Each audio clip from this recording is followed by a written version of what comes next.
1G. Hi everyone. How are we doing? Oh wait, double tuna. Sorry about that. Ha! I caught it. I caught it before anybody could tell me. Hi everybody. How we doing today? Happy Monday. Oh my goodness. Happy Monday. Double tuna. It's true. How are we all doing? Let me get my hellos in. Hi Jay. Congrats on first. Welcome in. Hi Ghost. Hi Shovels. Hi Tier. Hi Easy. Hi Blake. Hi Ray Momo. Hi Zobi. Hi Instant. Hi Koga. Hello. Hi everyone. Oh, thank you. Thank you for the hydrate, stretch, and posture check. Luckily, we're at the beginning of the stream, so my posture is pretty good. Hold on, I'm gonna adjust my mic real quick because I can't see the bottom of my chat down here. Does my mic sound good? I will hydrate though, thank you. How am I doing today? I've been pretty good today. It's been a nice Monday. I have so much stuff to talk to you guys about. Blake, thank you so much for the sub. Oh my gosh, I appreciate it. You had a Prime sub and you gave it to me? Whoa. Oh my gosh, I have to reorient myself with reading through chat and stuff. Goodness gracious. Oh, it's good to be back. Obviously, I've been out of the game for a bit, streaming here and there. But you know, we've got a pretty packed schedule this week, I'd say. I'll be streaming today, Wednesday, and Thursday, so that'll be pretty exciting. I have so much to tell you guys. I feel like I have a lot to catch you guys up with going on in my life. Good things, I mean. But for today's stream, the first part of the stream will be I will be going through my offkai trip and doing a recap of offkai, so you guys get to get all of that. And I made a little presentation. I literally made it like 2 hours before this, so you know, it's not great, it's not polished, but that's okay because we scuff around here, right? And then after that, we're gonna play a game called I Was a Teenage Exocolonist. I know nothing about this game except that it's a dating sim, and I was told by somebody that, excuse me, I might enjoy it. So we're gonna check that out and see how that goes together.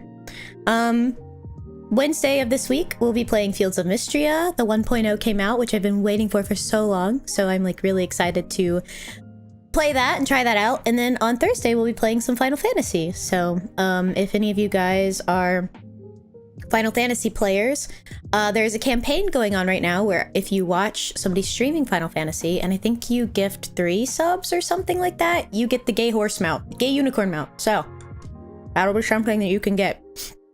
Yeah, 3 subs, it's true. Giant D20, fuck, I still haven't found my giant D20. Shit, I gotta disable that until I can find that. Do I have a small D20 somewhere? I did. I don't know where it went. Hold on, let me see. Pretty sure there's one up here. Oh, D20! Ah!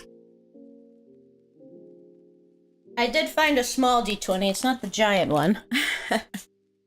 Well, it's not missing per se, it's just packed away somewhere, and I don't know what fucking box it's packed in currently.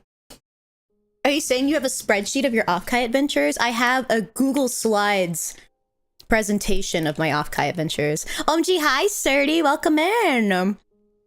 My wonderful and awesome and cool mod, the Fang Gang mod, one of them.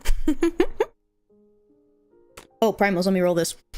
I was like getting ready for this. Oh shit. I was getting ready for this stream. Primals, you rolled a 12. Congratulations. Z. There's an S at the end there. It's not congratulation. I mean, I guess it could be, so. I was getting ready for this stream. I was like, fuck, I'm really fucking hungry. I was like, ah, shit, I forgot to eat today. Just like ran downstairs and grabbed some crackers. So while we were in the startup, I was shoving crackers in my face and trying to drink a body armor, so I was like hydrated for stream, since, you know, talking a lot on stream gets you kind of dehydrated sometimes. And then I was like, damn. Yeah, I totally forgot I also had peanut butter M&Ms that I got, so I'm eating peanut butter M&Ms right now too. You're universally employed, it's true. Hey, 12 is nice. 12 is pretty middle of the road. I'd say it's like an average day, you know? You're making me hungry now. You should go eat, Ghosts. OMG, you should go eat. Tuna dinner. Yeah, tuna dinner is fucking crackers and peanut butter M&Ms and a body armor. Truly, that is like the equivalent of like non-binary dinner. I'm gonna be so honest with you. But, so I guess the big news of today is as you all know, I moved out of Jay's house a little bit ago, because I had planned to do a bigger move later in the year. And we just got a lease agreement for a house that we really want to move to. So I have my next house squared away and I'll be moving in like a couple months, which is super exciting. It's a really beautiful house. I am so thrilled about this house. I went and toured houses this past weekend with my mom, and this was my favorite house by far. It was built in the late 70s, early 80s. So it's got like a whole bunch of wood paneling inside of it.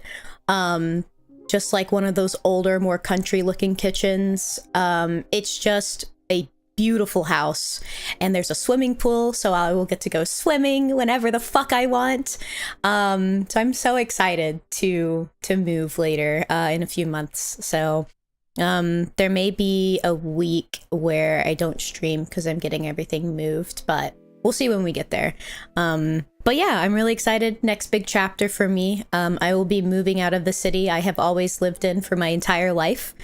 So it'll be a really cool new experience for me. You know, I am excited at the prospect of being able to explore someplace new where I don't know where everything is, and I don't know what everything is to do there, and I don't know like the general layout of everything. It's kind of scary, but it's really exciting. Like, I'm excited to figure things out, because like I said, I've been in one city my entire life, so I know this place pretty well. But yeah, next big chapter for the fit. It's true, I can return to my natural habitat. Fit dinner, it's true. You have leftover French onion soup and oh fuck yeah, French onion soup, baby. Let me have some of that.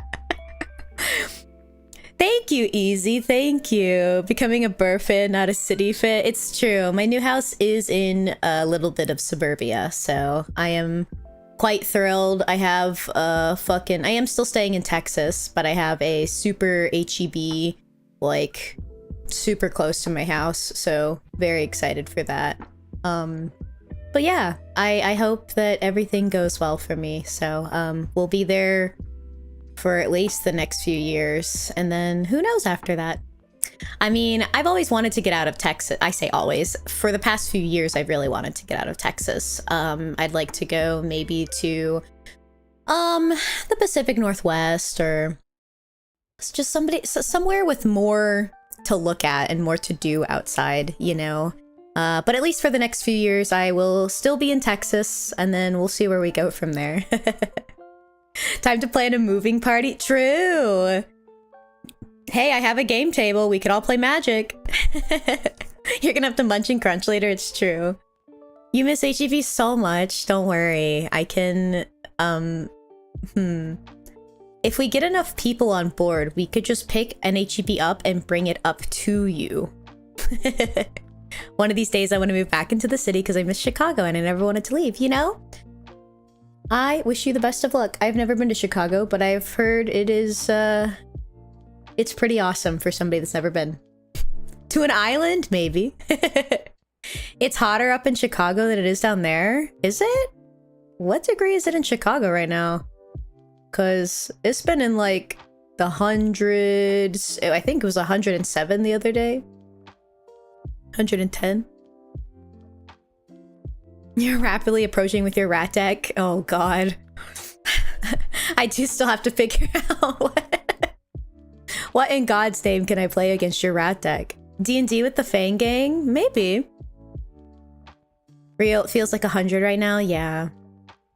Yeah. Okay, let me pop a few more peanut butter M&Ms and we can get into the offkai recap. That was like the big news that I wanted to say is OMG, how? Shippy! I'm really excited. I'm so excited to have a pool. Like, and I don't have to take care of it either. Because the landlord takes care of it. So, I can just go swimming whenever the fuck I want, y'all. You're on the way to live in my closet and all I do is cook and... Oh, I mean, yeah, sure. Absolutely, Serty. You don't even have to live in the closet. We'll have a spare bedroom. You could go there.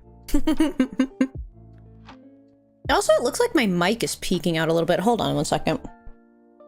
Oh, it's because I have it, like, turned up. Okay. Okay, that looks a little bit better. Say less, I'm on my way to use the pool and crash on the couch. You're always welcome here, Primals. Well, there. I'm not there yet.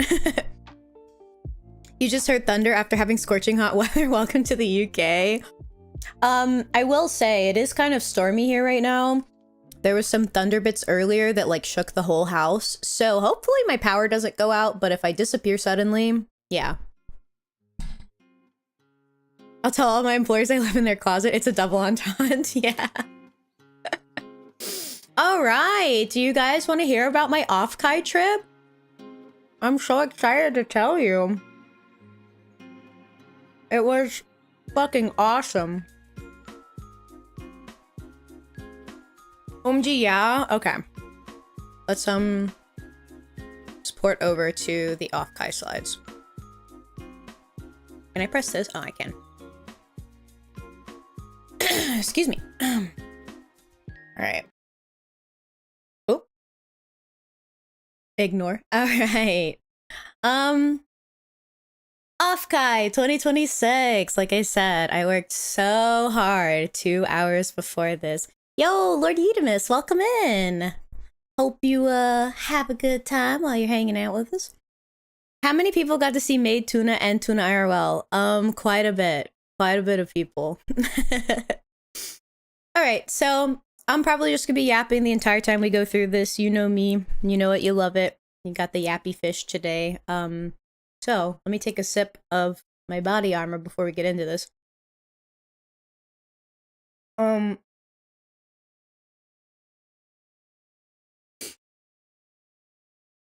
Okay, so actually, hold on. Let me keep playing the music real quick because I feel like some music in the background could be nice. Go through this.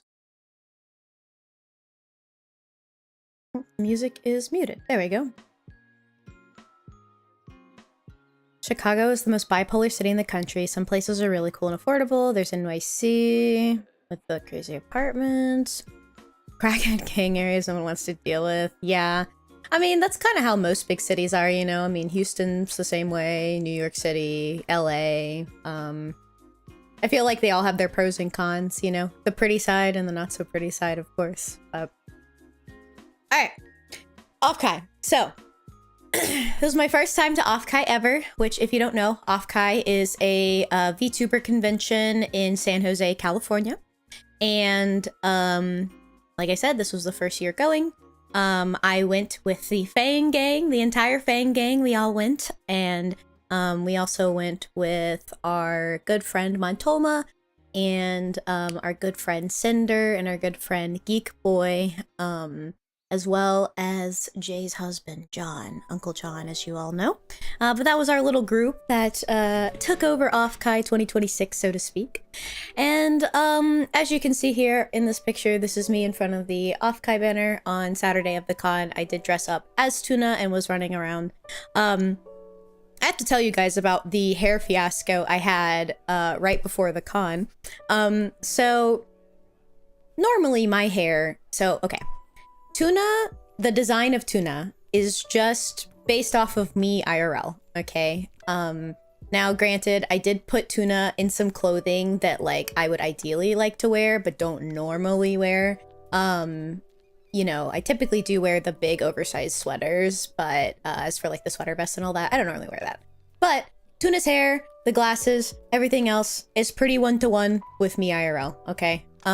So typically for the past like a forever amount of years, my hair is some varying shade of blue, teal, blue, green, whatever. All right. I dye my own hair most of the time. I did go to my stylist like a week before offkai and was like, hey, do you think you could do my hair? Because normally when I dye my hair, I don't lighten it at all. I just let it fade to like the normal tuna color. But I didn't really have the luxury of time of letting my hair fade. So I was like, hey, do you want to do it? I know you're much better with pastels than me. She was like, unfortunately, I don't have the time slot to be able to do this. I was like, that's okay. You can just like cut it and style it and I can like dye my own hair, right? Because I'm used to dyeing my own hair, right? The aquamarine spectrum, it's true. We love the blue hair. Thank you. I really like it too. I am definitely the blue hair and pronouns motherfuckers. But yeah, so I bought the stuff to dye my hair, which I have always used Arctic Fox. I have always had a good experience with Arctic Fox, so that is why I use it. It is a hair dye brand. It is a semi-permanent color.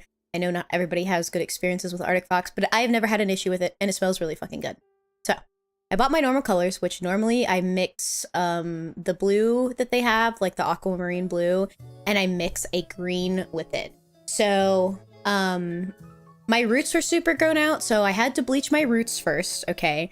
And then after I bleached my roots, I mixed the hair dye. And granted, keep in mind, this was like a day before the convention, or before we were supposed to fly out for the convention. I don't know what the fuck possessed me when I was mixing those colors.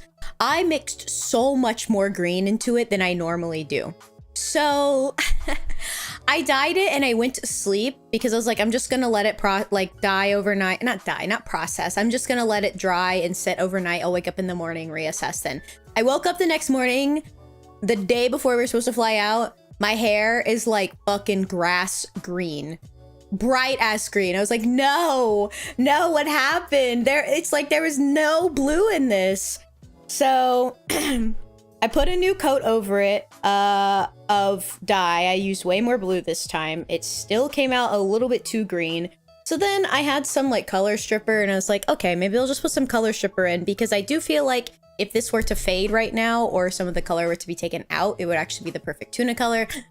The color stripper didn't work super well, so I was like, okay, I will try to dye it one more time, but this is the last time that I can dye it because I feel like my hair is about to kick my ass right now, you know.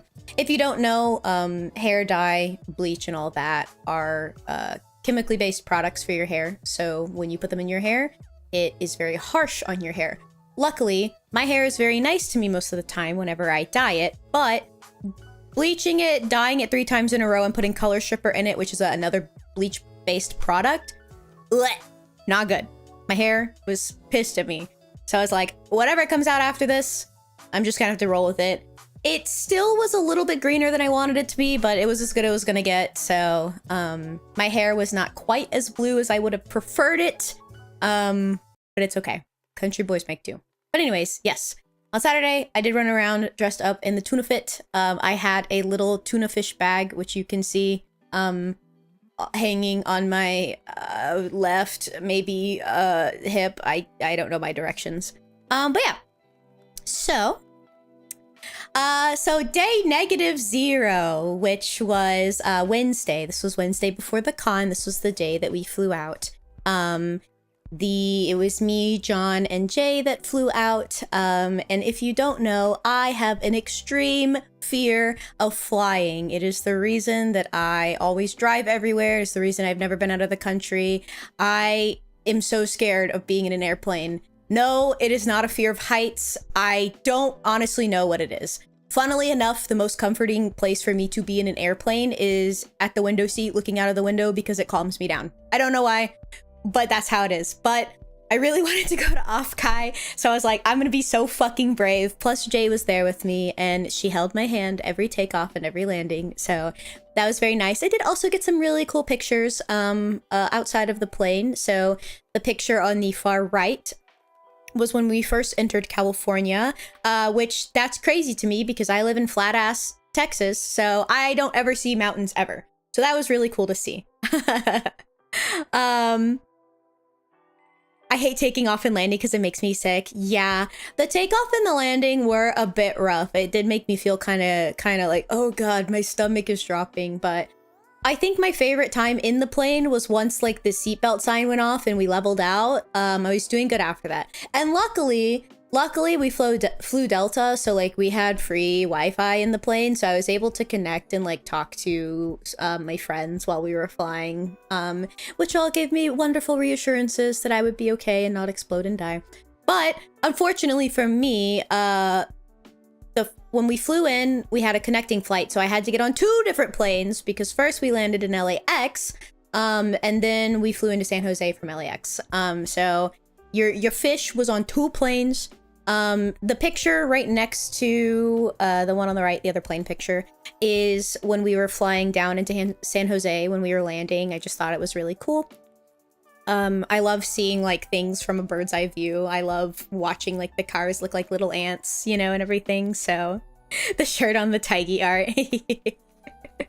You only flew one time. I love seeing mountains, so that's good. I do too. That's why I really want to move up north eventually, is like I just want to be somewhere where I can actually look at stuff.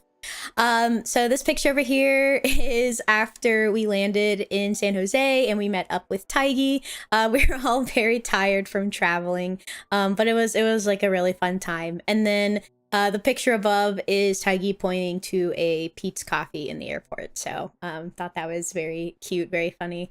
But that was the first day. Most of it was just spent flying in. We checked into our Airbnb. We kind of had some time to kill before then. So we just hung out at the airport for a few hours, and then we went and checked into our Airbnb, which is about 10 blocks from the convention center, so like the walking distance wasn't too bad.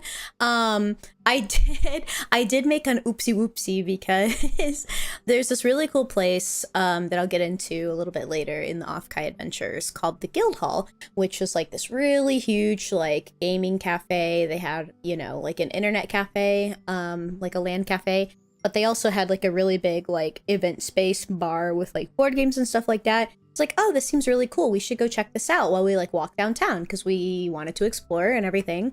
So we all walked over there. It was like 3 p.m. But they were not open until 5 p.m. So I made a fucky wucky and was like, ah, shit, we walked all the way here for nothing. But it was cool. The weather there was so fucking beautiful, you know. Texas weather is fucking balls right now. It's humid, it's hot, it's fucking terrible. It's not humid in California. It was like maybe at most in the like low 80s during the day. And it was just fucking wonderful. It was, God, I want that weather every day. It was so good. But yeah, we explored downtown a bit. We went to this cute little Japanese market, checked out some cafes down there. So that was really cool. I did find out that California has quite the interesting food selection. I think I take for granted the fact that I have lived in Texas my whole life, and that we have really awesome fucking food here. I live in like the food capital of the US basically, and not saying that other places don't have good food, but when you're surrounded by nearly constant good food and you go somewhere, like, it was so hard to find a place here that just had a normal hamburger. It felt drastically different. They have a lot more like organic and just kind of like what I would consider like artisanal foods and selections there. It was interesting to say the least. So there was a lot of places that didn't have just like meat options and stuff. So it was interesting. It was interesting. All right, next slide. So yeah, this was us walking around San Jose on that first day. This fox here was one of the cafes we visited. I just thought this art was really cool. And then this picture in the bottom right was us walking the streets of San Jose, so that was pretty cool. There was like, just San Jose was just beautiful. Like, I'm not used to being in a walkable city that is built for the citizen experience. my city is not walkable, nor is my city built for the citizen experience. Our downtown is, I mean, I live in Houston, so our downtown is business oriented.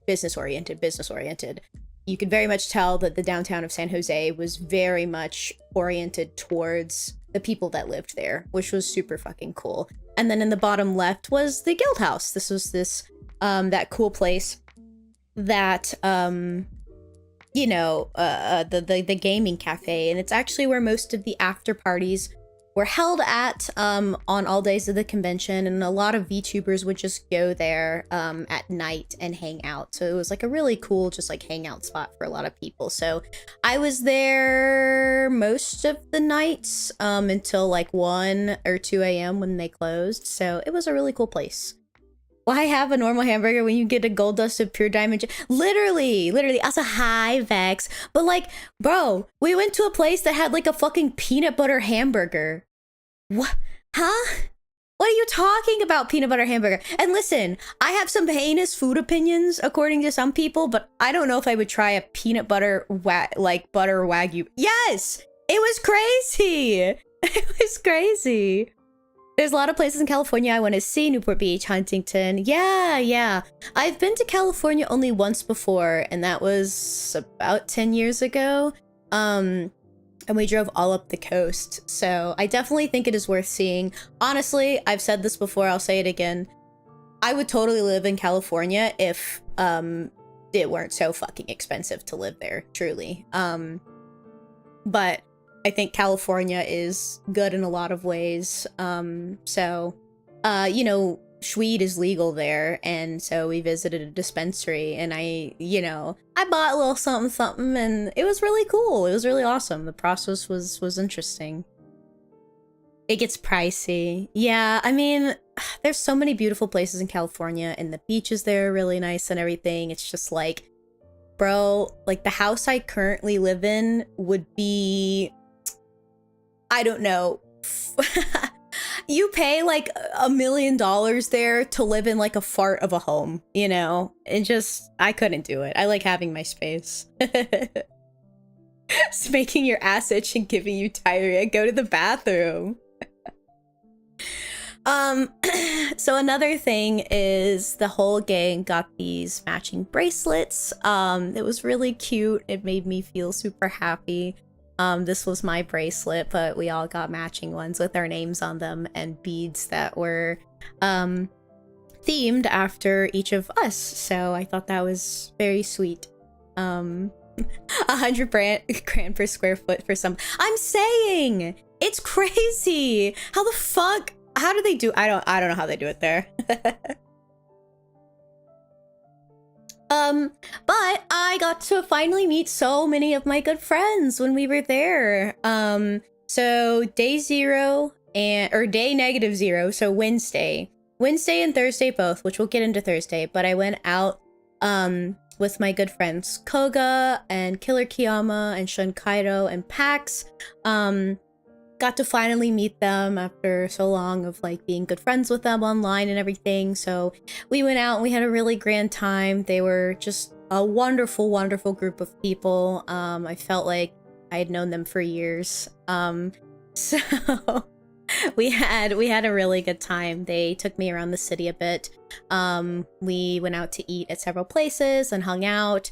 So it was really cool to get to meet you know, just some of my good friends in the space and in the community, and just have a really good time with them. You know, I felt super self-conscious before going about meeting like mutuals and being like, oh, what if they think this, that, or the other? But I feel like those feelings were so quickly quashed once we just got there, because it felt like we had been hanging out for years already in person, you know, so that was fun. Also, yes, Monty ankle reveal. That is Montoma there.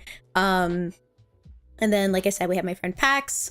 Well, all the people I just listed is all here. It was a really good time. So that was fun. And there was lots of really, so I said that there was some, like, a lot of the food choices were weird, but there was also a lot of good food. The gang went out to K Barbecue twice during our entire stay there. We had some really good, like, bao buns. There was a lot of really good little treat places. I got lots of ice cream. And we went to this Italian place that was pretty good, Spaghetti Warehouse, I think. So that was really nice. I got my first dirty soda ever. I'd never had one of those, so I got one of those. So that was nice. But yeah, so the food, while there are a lot of different things in the food scene that I'm not used to, there was also a lot of like good things as well. Which at K Barbecue, my favorite things to get are honey soy beef belly and cheese katsu, which you can see on the left here. So pictures of those. You know, I said I was getting hungry. The slide has made me famished. I'm so sorry, Ghost. Happy Float Day Friday, even though it's Milkshake Monday. It's Milkshake Monday. I should order a milkshake. Wow. But yeah, so there's a lot of good eats. I really wish I had taken a picture of there's this place called Campus Burger that we went because, you know, there's a really big college campus there right in the middle of San Jose downtown. And so they had this tiny little burger place with like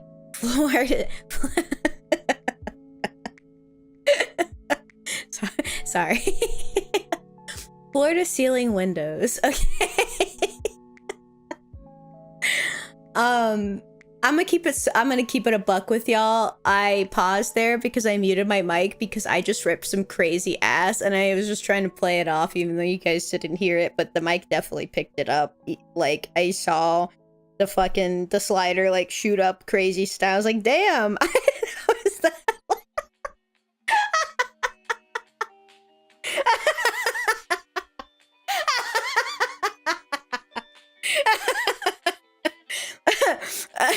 I'm thinking about Taigi, so I'm gassy. Not the dookie booty. Anyways, Campus Burger. Floor to ceiling windows. This was tiny little place. Maybe a maximum of like 10 people could fit inside of it. I put it no! You cannot, Surdy. You can't. The closet is forever. You can't get out. I'm so sorry.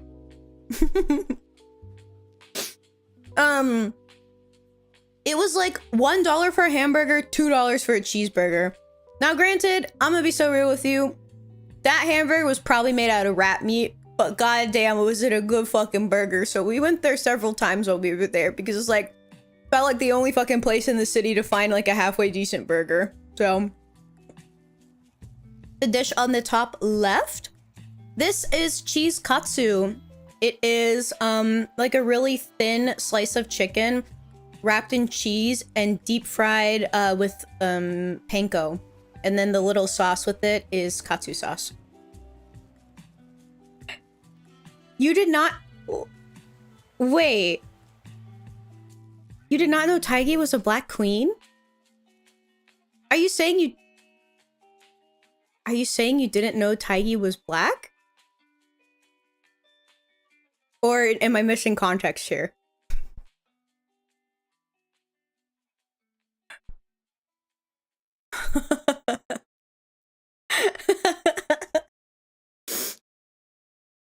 Oh, okay, that's fair. You don't know much about Taigi. Okay, well, now you know. Well, now you know. Yes, Taigi is indeed a black queen. It's true. Note to self: thinking about Taigi makes tuna gassy. It's true. It's true. Listen, Taigi and I, we shared a bed in the Airbnb, and I mean, I gotta say, it was the crunkest room there. You know. You about to be drooling, looking at any rat. I'm saying, like, damn. Think about that burger I had in California, baby. Oh, Cartoon, welcome in. Welcome in. All right, next slide, which was official day 0, which was Thursday. The con didn't actually start happening. The con wasn't happening this day, but this was the day that we were able to pick up our badges. So we walked down to the convention center, and there's a super long ass line to get the badges. So we just waited in it, got through it, met a lot more mutuals standing in the line, which was really cool because, you know, like everybody was there. But we got our badges. So that's, yeah, obviously me on the left, with my little badge, with my little fit ribbon attached to it. And then me and Taigi taking pictures down at the bottom, and then I finally got to meet Cinder. Yes, the Clifford. I got to meet Cinder for the first time, which is just an amazing experience. That guy is just awesome. Literally one-to-one how he is online. Beautiful, lovely person. Very, very good energy to be around. Literally, it felt like we had known each other for years. When we got back to our Airbnb that night, we put the Segway up on the TV and was watching him together at the Airbnb. That's one big red dog. It's true. Cinder's crazy. I know. I love that guy. I'm hoping that I'll get to next time. Hopefully, we're scheming for Battle to come too. So it's like, the 2-for-1 special. But yes, it was a great time. So day 0 Thursday, mostly we just, like I said, spent picking up our badges, and then this was the day that we got K-barbecue with the gang. And then later that night, Thursday night, I went and hung back out with my my other group of friends that was there, and we walked around downtown, ended up at the guild hall. There's this like bar that was a few blocks away called Mini Boss that was like a retro arcade bar, so that was really cool. So we alternated hanging out there in the guild hall, so that was really fun. Water check. OMG, thank you. I will get some. So that was day 0. And if you were not aware, this was the first time that the full Fang gang finally got to meet in person. It was awesome. Last year, Jay and I had the pleasure of getting to meet Montoma and Wani at DreamCon, but unfortunately we weren't able to get Taigi out last year. But this year, the whole fucking gang was there. I was so excited. So we did have the full Fang gang. We didn't have the full main goldfish, but next year we are trying to steal Michi, to get Michi here as well, so we can have the full main goldfish next time. But it was an awesome time getting to hang out with my best friends, you know, the people that have been my people since I started this little VTuber journey. So, that was us on Saturday on the left in front of the offkai sign, and then Sunday when we were all in our maid outfits on the right, and then the top with all of the little walking pixels. That was the 4 of us, so we had a really good time. Why is Taigi flipping us off? Well, you know. I mean, do you really have to ask that, Serty? Come on.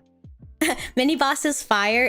Yeah, Mini Boss was really fun. They also played some really banger music there, so it was like a really cool time.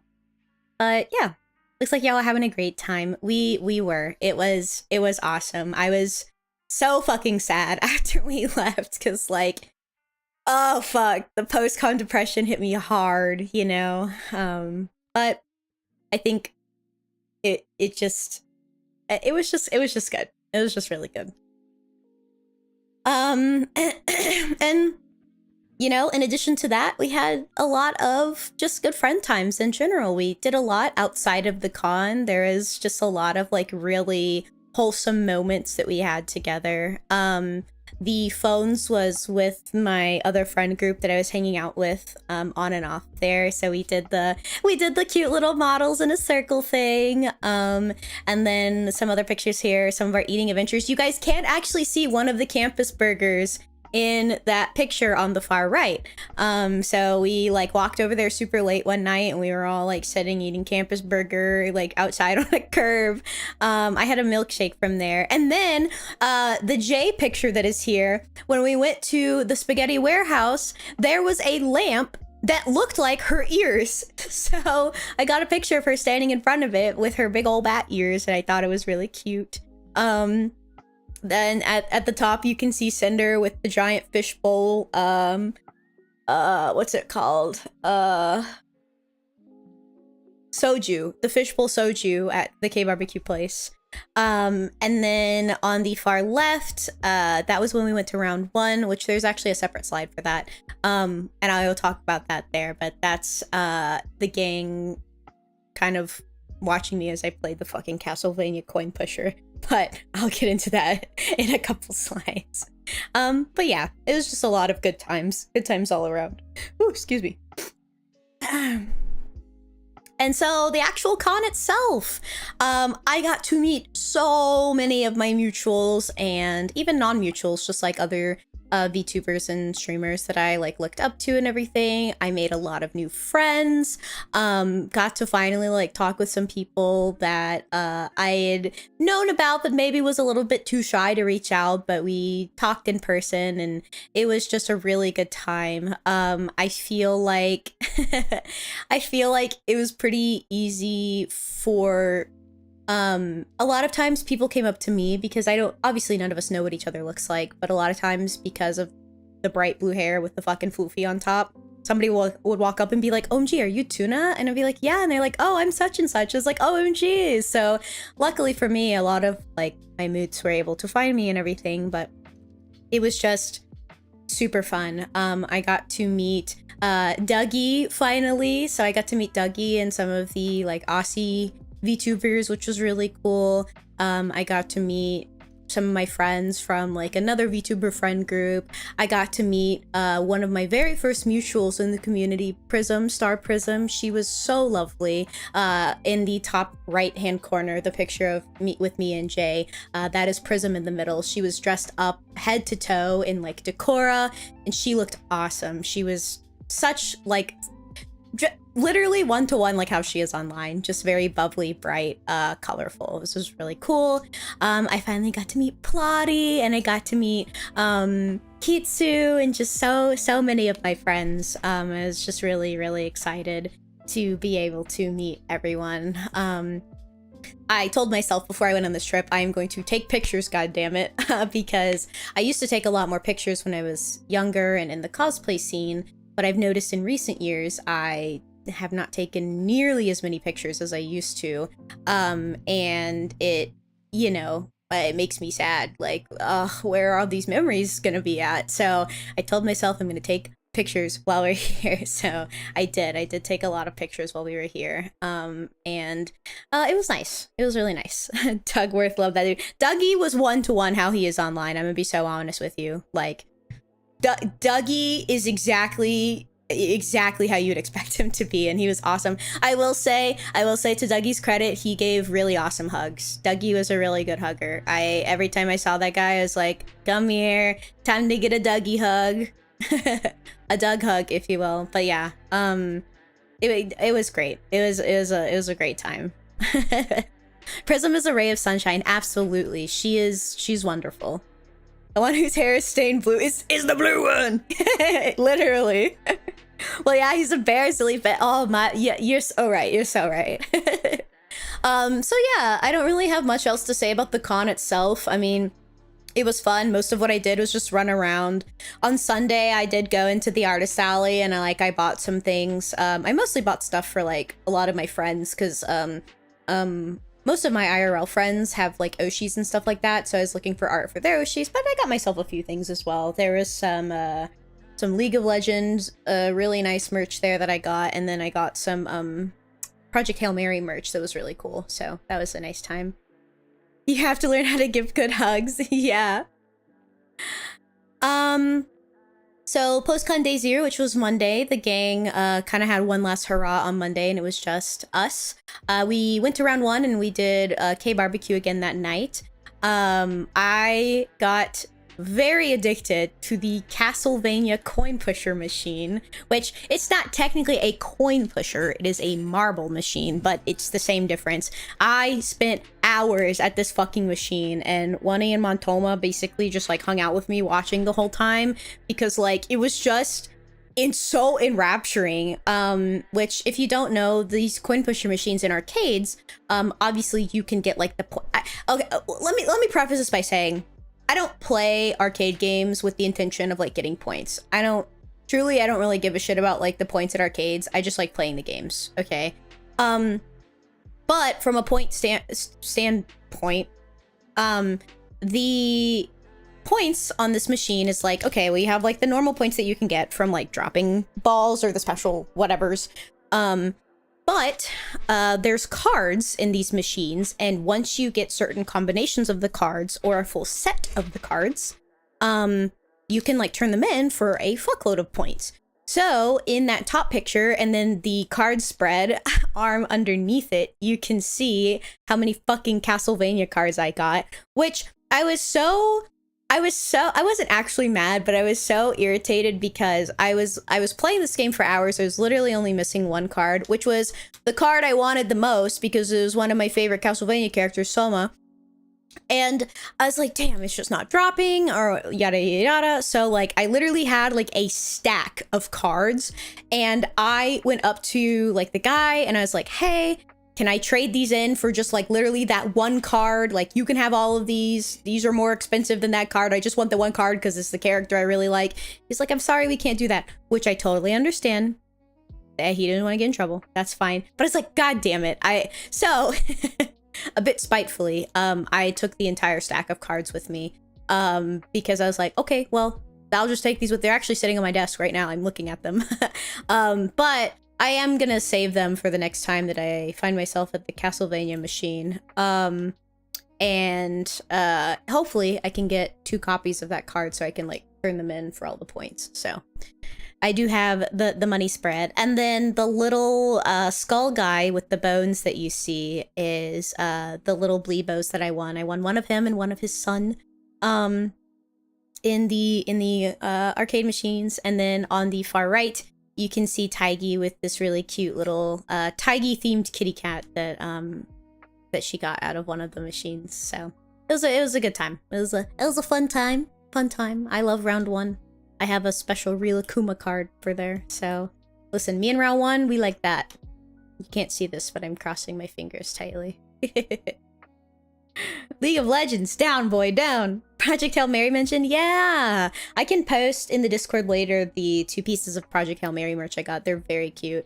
I bought like a miniature print and a sticker, so. I love being graded for dropping balls. Me too. Castlevania card money spread, it's true. Alright, and then post-con day 1, which was Tuesday, was the day that we were flying back home. It's a very sad day. Everybody was flying home. I once again had to be super brave, getting on not 1 but 2 planes. So your fish took a total of 4 planes for this trip. I willingly got on 4 planes for this fucking trip. So flying out of San Jose, our first layover was in Salt Lake. I say first. Our layover was in Salt Lake City, which the picture on the far left was the view out of the Salt Lake City airport. It was a beautiful view. The picture right next to it was like a bunch of the landscape as we were landing in Salt Lake City. So that was just nice. And then after Salt Lake City, we flew back in to Texas, which it was nighttime by the time we got in, which you can see in that plane picture on the right. That was us flying back down into the city. It was really funny because like I was having a really rough time on the first flight to Salt Lake City, anxiety-wise. And we landed in the Salt Lake City airport, which is about a 23-hour drive from where I live. And I texted my mom and I was like, Mom, do you think you could come pick me up? I don't think I could get on the second plane. She was like, baby, you could get on the second plane. You'll be okay, I promise. Fish in the Sky Part 2, it's true. I told Jay when we landed, I was like, all right, Jay, I'm gonna go rent the car and drive the rest of the way home. I can't get on the second plane. But I did get on the second plane and we did land safely. I feel like I breathed like a huge sigh of relief. But let me tell you what, as soon as the fucking plane door, or not plane door, as soon as I stepped out of the airport back into Texas, dog, I was so sad about the weather. It was so fucking gross. I hate Texas weather so much. I miss the California weather. It was so beautiful there. But we ended up getting home, of course, and the first thing that we did was get Whataburger. So I put in a picture of my obligatory post-con Whataburger there when we got home. Super nice. I had Whataburger when I was in Tennessee. Yeah, Whataburger is pretty good. It is pretty good. It's, for me, it's like more of a nostalgia thing than anything, or just like a comfort food, because it's like that's what we have, you know. So no child, get on the plane, you go. Yeah, literally. Going from nice and air conditioned. I'm saying I miss the West Coast weather so much. Q's old Western standoff music. It is so dry and hot. What is my go-to Whataburger order? I used to be a huge fan of the patty melt, which I do still like the patty melt. But I've just moved on to things that I like a little more currently. So after the patty melt, I used to get the honey barbecue chicken sandwich, but I replaced the honey barbecue with honey butter. Currently, I really fucking like their Wada wings. So that's what I get now. I get the Wada wings with barbecue, with honey barbecue, and ranch to dip it in. And then they have this really good drink called a prickly pear lemonade, which is prickly pear lemonade. So that is my go-to order currently. Also, let me snooze this ad coming up so we can finish the presentation. I hate Florida weather because it's hot and wet for no reason. Yeah, Florida is definitely just like exacerbated Texas, but even more humid there, I think. So literally, like, that's why it's called like the swamp people place, right? Honey butter chicken strip sandwich. Yes, you. Goodness, I choked on an M&M. You get me, Tier. You get me. So, okay, hold on. I made the mistake of eating an M&M. Just a second.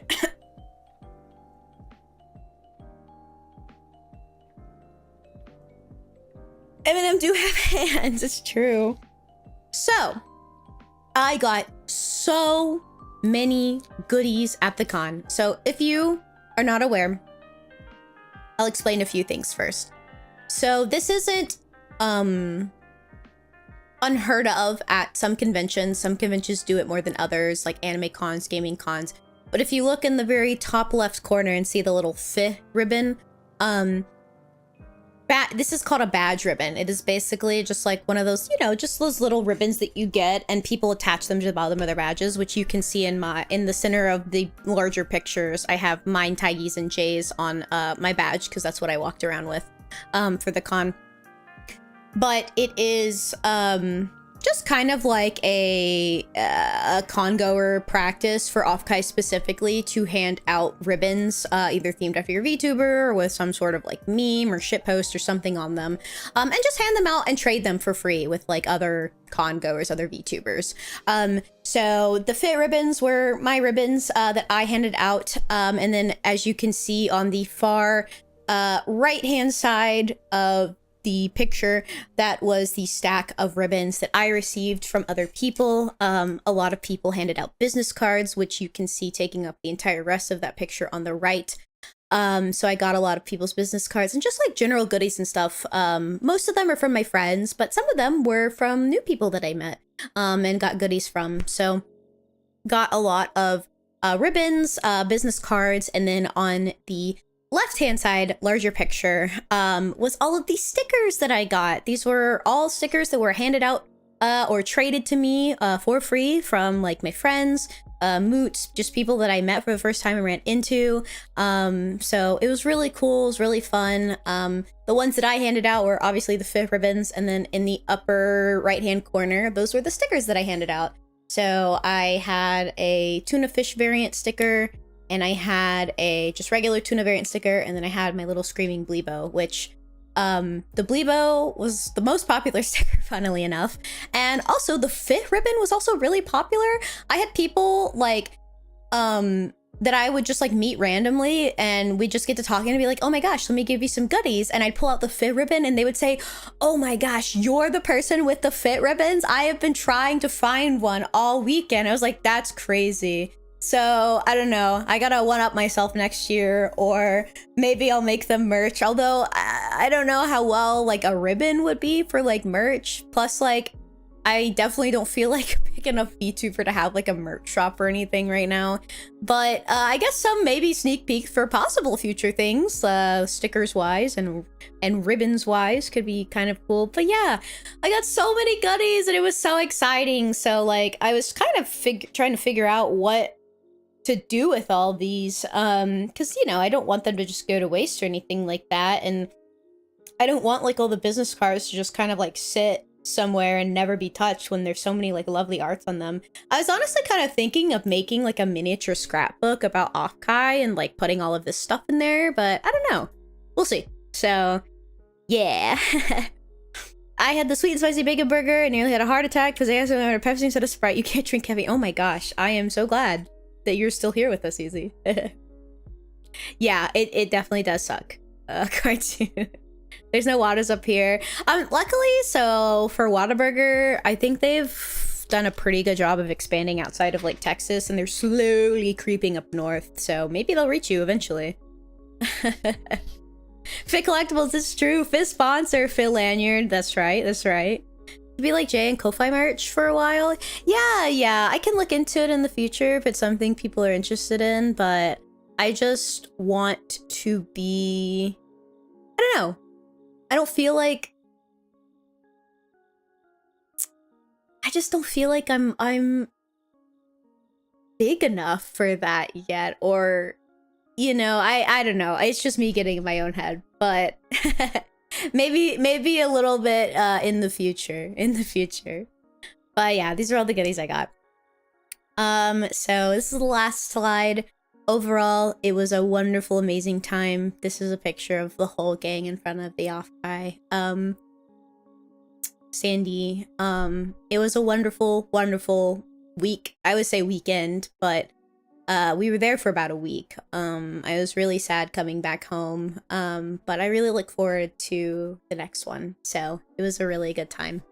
But yeah, that was my offkai trip. Very proud of myself for branching out of my comfort zone, since I don't like flying and I just have travel anxiety in general. Very proud of myself for doing that. It was so worth it. So yeah, it was a good time. It was a good time. Did lots of cool stuff. Got to meet a lot of cool people, make a lot of new connections. So, and it inspired me to get back into streaming, but serious styles. So that's why we have like an official schedule and stuff this week. I do think it is very funny that like the day I post the stream schedule is the day that I get the news back that my application was selected for like my new house, and it's like, well, fuck. So yes, I may be moving in a few months, but I'm definitely gonna try and like make sure that I keep up with like the scheduling and stuff, even if I can only do like one stream a week. Offkai really motivated me to get back to it because I love doing it, and I fell out of love from doing it for a little bit due to external reasons. But I really want to fall back in love with it because I have a good time and I like talking to you guys, and I just like sitting here yapping or playing stuff or whatever. So it's a good time. It's one of those things I just get too into my own head about. So, but we do have an ad coming up in about 30 seconds. So while that ad plays, I'm gonna take a break, short break, and then get I Was a Teenage Exo-Colonist set up. So when we come back from the break, we're gonna play that now that we've gone over offkai. So I will see you guys after the break. Make sure you guys also get up and get water and stretch and use the bathroom. But I will see you guys in a bit. Bye.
Hello! My goodness, where's my... Ah, there we go. Hi, everyone! We are back. Is it double tuna? No, we're solid. Okay. Let's get the game audio on, which I might have to turn it up a bit. OMG, hi, Maxwell. Welcome back from the ads, everyone. Also, Matoma, welcome in, my friend. You, just missed the offkai recap presentation. I am so sorry. I did show your ankles to chat, so you have been scandalized. Find yourself some cereal bars. OMG, what kind of cereal bars? Cereal. Yeah, wonderful looking game. I have never heard of or played this game. I literally know nothing about it. This will be a brand new experience, so I don't know. I do see that they had some content warnings here, which we can like scroll through together. I don't know anything about this game. I just know that it is a dating game that was suggested to me, so we're gonna check it out together. I actually never saw this game before. OMG, hi, Risky. Chaco cereal bars. Yummy. So let me know if I need to turn the game up. It does look like it is a little bit quiet. Hold on. Might be able to get it up there. Can you guys hear it a little bit better now? Or is it still kind of quiet? I can't believe you show my ankles for free. I'm sorry, Matoma. Hi, Risky Angel. How are you doing? So, the content warnings for this, which, like I said, I'll go over before we get into it, because I don't know what awaits us in this game. So, I Was a Teenage Exocolonist is suitable for ages 13 and older. It does not contain excessive violence or explicit sex. However, it does deal with mature topics, which will be uncomfortable for some players. There are many ways to live your life on Vertumna, and just like in real life, some choices can lead you to dark places. Broadly, content warnings for the game include the following: major character death, which I will not be spoiling myself for, children in peril and dying, animal cruelty and death, bodily harm and grossness, implied sexual content, drugs and alcohol, violence and text, mental health and trauma, domestic abuse, traumatic global events. Okay. So, honestly, with that being said, let's just get into it. At any time, you guys let me know if something sound-wise is weird, or I need to move the game around on the screen if my fat fucking head is blocking something, or if I need to turn the game up. So, you guys hold me accountable for any stream scuff, please, and thank you! Alright, let's get into it. Also, I will say, if there are parts of this that are not voiced, I may read them, because I like to read things, which means that I'm going to be needing to drink a lot of water. Your head isn't big, you just have big brain. Yes, big, heavy brain. You're doing great. Just got back home from your little sister's school because I had to meet her teacher. Cute. Did you like all of her teachers, Risky? I'm doing pretty all right. We gotta play some Warframe. Maybe later tonight after I stop streaming. Okay, wake up. Okay, we already did do that. You wake to chaos, a confusion of light and heat and smoke. Fire. Whoa, I like the... I don't know how this is drawn. Oh, click continue. Your head is pounding. You must have hit it and blacked out, but you aren't sure how you got here, or what on Vertumna is happening. There's something important you need to remember. Oh. Your stomach lurches as the floor crumbles beneath your feet, then collapses. OMG, a little gay person. Well, they're cute. Your body aches and your eyes burn from the smoke. A figure appears through the flames. It's your friend. Your friend? Wait, why can't you remember her name? She's gesturing and shouting at you, but all you hear is ringing in your ears. What's going on? You try to speak, but the words come out jumbled. Your throat seizes around a lungful of choking smoke, and you feel dizzy and confused. Oh, sorry, I should change the category. Yes, Surdy, this is called I Was a Teenage Exocolonist. Thank you. Here we go. And we got no backseating. First time play, fuck, what should we call this? We're in space dating. There we go.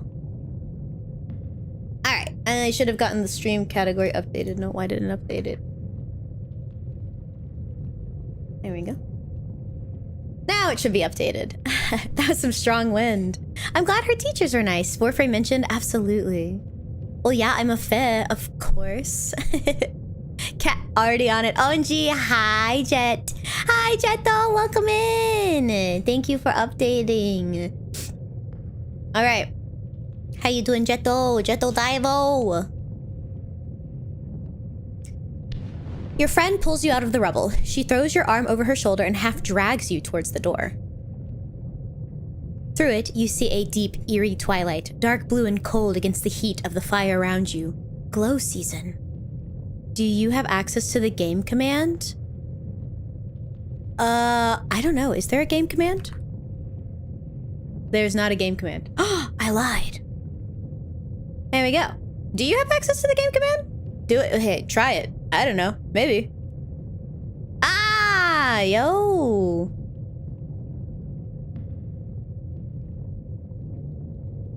Guess not. It's okay. I'll fix it later. We're all good now. Glowing eyes. You shake your head to clear your vision. Is that some kind of dog? Like from Earth? I love him. OMG, it's Jet. Oh my god. Okay. Oh, okay. The creature howls and lunges. What the dog doing?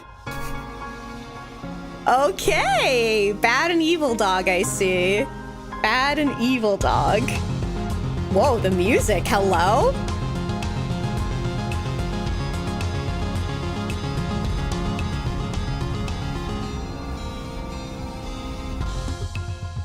You are born on the Stratospheric, Earth's first colony ship, halfway through its 20-year voyage to a wormhole at the edge of the Sol system. Your parents run the hydroponic gardens which make fresh air and vegetables for the ships. Like the other colonists, they bravely chose to make this one-way journey to the uncharted planet Vertumna 4 in hope that they could escape Earth's troubles. They had you the old-fashioned way, merging their genes like they merged their cultures and traditions. They name you... Well, we gotta be Toona, something else. Toona. The art style is very cute. Oh, gee, wait, this is cool. You are a bright-eyed child with an active imagination, sometimes too active, your mom says. Damn, I got the ADHD in this too. Gee, I can be they, them. Androgynous appearance in late teens, masculine appearance. Yeah, androgynous. Right in the middle.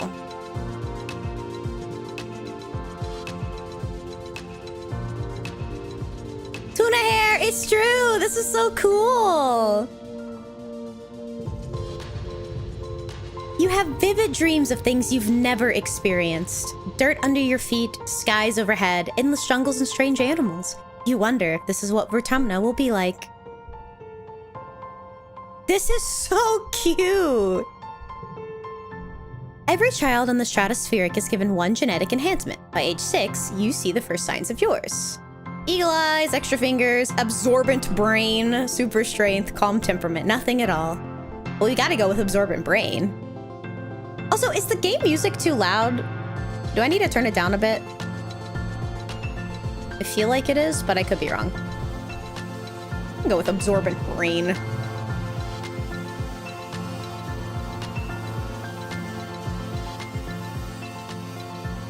Okay, I turned it down slightly. Turn it down a smidge. Okay. Oh god. Okay, I think that's better. Professor Hal says kids learn fast because their brains are like sponges, but when people get older, they can't absorb as much new stuff. Not for you. You're always learning, and your curiosity knows no end. The other kids have trouble keeping up with you, but one tries. Oh, my friend, my bestie. I like this guy. Energetic and loyal Anemone, tough and gentle Cal, bold and confident Mars, quiet and adventurous Dis, studious and mature Tangent, shy and sweet Tammy. Well, we gotta go with Anemone, the fish-themed one. Anemone is the most enthusiastic person you know. Your favorite memory is the time she taught you how to play Zero-G sports ball after class. She never means to get you into trouble, but somehow you always seem to find it together. Yeah, Anemone. No, wait, let's look at the other ones. Energetic and loyal. Oh, wait. Oop. Cal is a sweetheart, always ready to lend a hand or play a game. He and Tammy are just as inseparable, so it's almost like you have two best friends instead of just one. Cal teaches you how to take care of all the classroom plants. Your parents are both very proud of you. Cute. Dis?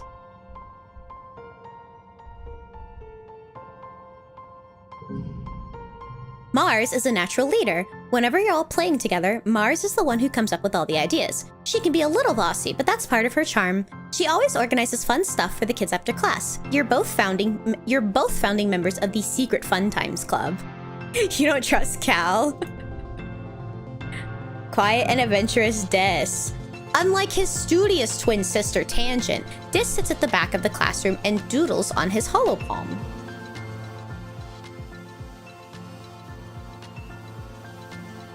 Sorry, I was turning it down a little bit more. And doodles on his holopalm. You bond while cracking jokes about the weird diagrams in your textbooks. His quiet nature and his morbid curiosity make him somewhat of a loner, but at least he has a friend in you. The Leviathan of Dis. This is cute. Wait, she's so cute. Tangent sits right up front by the holoprojector and always has her hand in the air. She and her twin brother Dis drifted apart when she started genome treatment to make her body conform to her gender. Today, Tang is the girl you always knew she was, but her relationship with Dis is even worse than ever. OMG. Wait. Is she a trans queen? OMG. Is she trans femme? That would be so cute.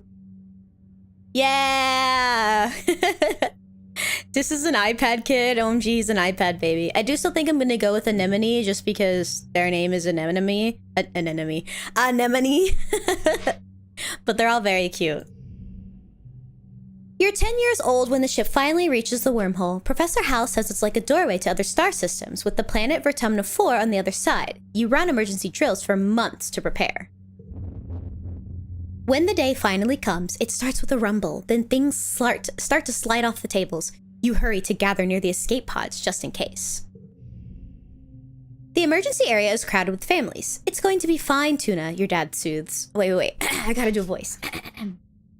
The emergency area is crowded with families. It's going to be fine, Toona. Your dad soothes. We'll be through the wormhole and down on the planet before you even know it, just like we've practiced. Your mom gives him a sharp, worried look. Red emergency lights switch on as a siren begins to sound somewhere distant in the ship. You try to breathe slowly like you were taught, but you're very scared. You look out of a porthole. The stars are gone. When you're frightened, when I'm frightened, I get in touch with my emotions. The British father is crazy. Listen. Papa's from Britain, okay? Why is my dad British? Can a dad not be British? You bawl like a baby. It feels good. You aren't the only one. Nearby, your classmate Tammy has tears streaming down her cheeks. Mars is trying to quietly console her. She sighs as your crying makes Tammy wail even more loudly. Your dad puts his arms around you as you let it out. You wait. The shaking builds. Then everything starts to get very weird. The hallway stretches, and you're stretching too, your arms impossibly long. Your head feels like it's slowly filling up like a balloon and contracting down to the size of an atom at the same time. Is this the wormhole? Why did you censor British? You know, I just noticed that. Why did we censor British? LMAO. Spaghettification. It's true. I'm turning into spaghetti. You hear the distant, ominous squeal of metal giving way as the ship shudders and lurches in slow motion. The weirdest part is a sense of déjà vu. You're sure this has happened to you before, and you know, somehow, that everything is going to be okay. The shuddering reaches a crescendo. You hear an impossibly loud crunch and feel weightless for a few seconds before gravity slams you back against the wall head first. You black out. As you slip unconscious, you feel yourself twisted out of time. It's today, yesterday, and tomorrow all at once. And more than just one tomorrow. Lots of them. Different tomorrows. You only gotta censor the French. It's true. It was the funniest option I had available. OMG, we're turning into food. It's true. I mean, I've already got that covered. Don't worry. You find yourself in a place that you know from your dreams. Tilled fields, dramatic ridges, and a stranger, but also not a stranger, grinning as she grabs your hand. Hurry up, she says. I'm not going to let you miss this. I don't know why I'm making them all British, but here we are. Distantly, you can feel the ship's shaking has stopped, and you hear your parents' worried voices. Feeling safe, you slip further into the warm embrace of the stars. You drift. Gradually, your consciousness reforms. You wake up in the med bay. The medbed under you plays a soft tone and an automated voice speaks. 2 weeks have elapsed. The patient's cranial injury has completed healing. They may now be safely discharged. Sashimi time! Hey! Hey! Back! Goodness gracious. Is that Marcy? Mars? I think it was Mars. She is very pretty. I have to be British too then? No. I understand the instinct to make colonizers sound British. You are so right. It's just a natural instinct. Hi, Pearly Whirly. Welcome in. Thanks for stopping by, my friend. Can you get a rainbow roll instead? You can. Also, hi, Hazmat. Sorry, you said you don't trust Cal earlier. I didn't realize it was you that said that because I saw a bunch of green names. But hi, Hazmat. Welcome in. That is a very base first message. I agree. As the fog lifts from your head, you realize something seems different about this room. It's so bright. You try to focus on the window. Something is definitely different. Sunlight? Trees? Ground? We'll go with sunlight. Instead of the familiar blackness of space, bright light from twin blue and yellow suns is streaming through the windows. You peer out and see fields, glass-walled domes, and walls ringed by giant mushroom-like trees. There are construction materials everywhere and people walking around outside on the ground. You better get out there and join them. Rush outside to start your new life. Cautiously step outside to start your new life. I will cautiously step out. Wait, what the fuck? This is so cute. I can run around? This is so cute. Oh, Tammy jumps as you step out of the ship's quarters behind her. You're awake. Are you all better? You better go see your dad. She points southeast towards some geodesic domes. To walk, click on the ground. Click on characters to talk to them. This is so cool! Sunlight trees ground. Okay, Rapunzel. Just feel the grass, the birds, just like I dreamed they'd be. This art style is very so you coded, right? What the heck? You kept writing British as bitch. LMAO. This is so cool. This is so cool. Okay, I already fuck with this game. Okay, let's talk to Tammy. Tammy looks concerned. You slept for so long after you bumped your head, she says. I bet your parents were worried. Your dad is working over in geoponics near those domes. They're called greenhouses. I would go with you, but, this is as far as I've been from the ship since we've landed, Tammy stammers, blushing. It's scary outside. It's okay, Tammy. I'll protect you. Does anyone notice that English dub VAs for Japanese games have a very different way of reading their lines? Do they? How so? Wait, can I go back in here? Oh, I can. The ship's quarters are where everyone sleeps, eats, and hangs out. The private bedrooms are small. You share one with your parents, so colonists spend most of their time in the big common area. There's a lounge and cafeteria and a creche where all of the little kids and babies are raised communally. Interesting. Interesting. Not as bad as when the English subtitles don't match the dub. Yeah. A low throbbing noise comes from the engine room, which provides power to the colony. Other corridors lead off to the teaching labs and medbay. You know the route to your classroom well, but the rest of this wing is off limits to children. Congruence, the ship's onboard AI, beams down at you from a nearby holoscreen. Don't forget to study hard, Toona. Thank you, Congruence.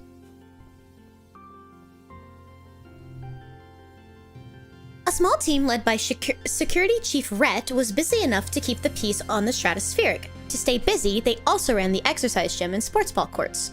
Here on Vertumna, the garrison has expanded fast. They're building a huge wall around the colony and have an outdoor firing range and a big covered dojo.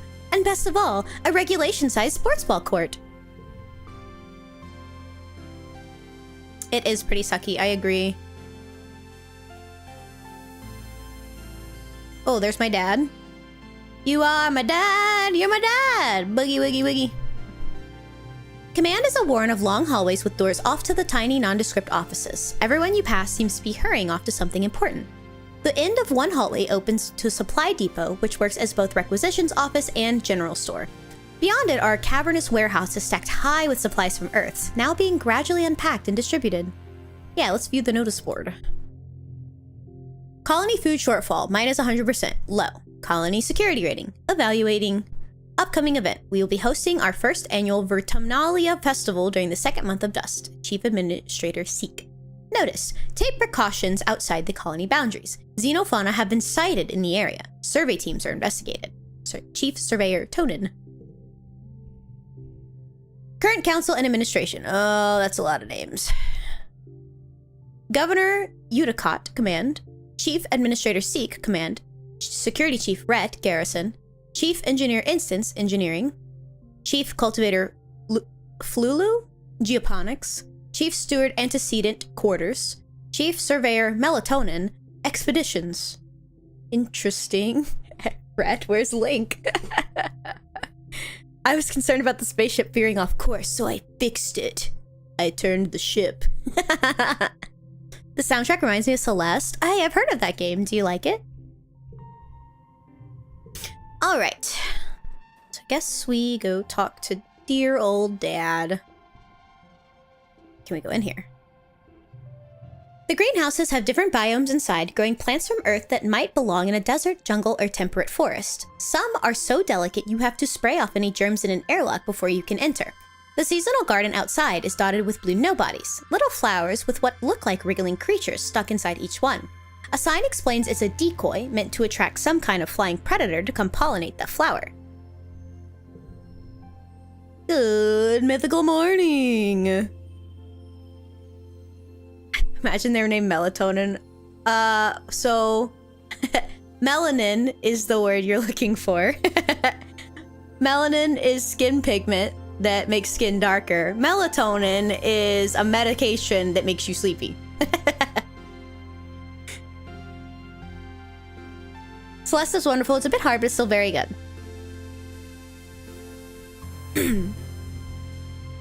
Toona! Your dad gives you a big, warm hug. I'm so happy you're finally awake. Dr. Instance thought it'd be best to keep you asleep while your noggin healed. Your mother and I thought you might sleep away the whole year, my snoozy little goose fairy. He checks your head and looks relieved. He was clearly very worried about you, but covers it with jokes and smiles. Oh, I misread. No worries, it happens. Aw, you love your dad. I do love my dad. Welcome to Vatumna, he says, gesturing around you. You've never seen the stratospheric from the outside except in pictures. The ship has been separated in two and parts taken off to form other buildings and a big wall around the colony. The alien jungle creeps right up to the wall. Only the geodesic greenhouses pass outside it, dotting their way up the hill. It's beautiful. How did you do this so fast? Or what's outside the walls? What's outside the walls? I'm curious. My fucking absorbent brain wants to know. Oh, don't worry about that, my dear aubergine, he says. Nothing that could hurt you. We just don't want you getting lost in the big, big world out there. Oh, before I forget, he pulls a package out from his satchel and hands it to you. You blink and stare at it blankly. Don't you know what day it is? He asks. You honestly don't. You remind him you've been asleep in the medbay. Happy birthday, he shouts, wrapping you in a warm hug. Your birthday? Already? You feel a dizzying sense of deja vu. You stare hard at the wrapped package. You know exactly what's in there. You remember it. No, you dreamed about this package some years ago on the ship. Inside will be a small medallion in the shape of a sun that your dad made by hand. Open the package. Tell him you know what's in it. Don't open the package. I will open the package. Bob Lepon. I used to be so hyped that I was actually prescribed melatonin when I was a kid. Usually you don't get prescribed that. How'd it work out for you, Ghost? Drug that child to sleep. How did you know this? It's exactly as you imagined, as you dreamed. A feeling of panic rises in your throat. You shake, your hand shakes. But how?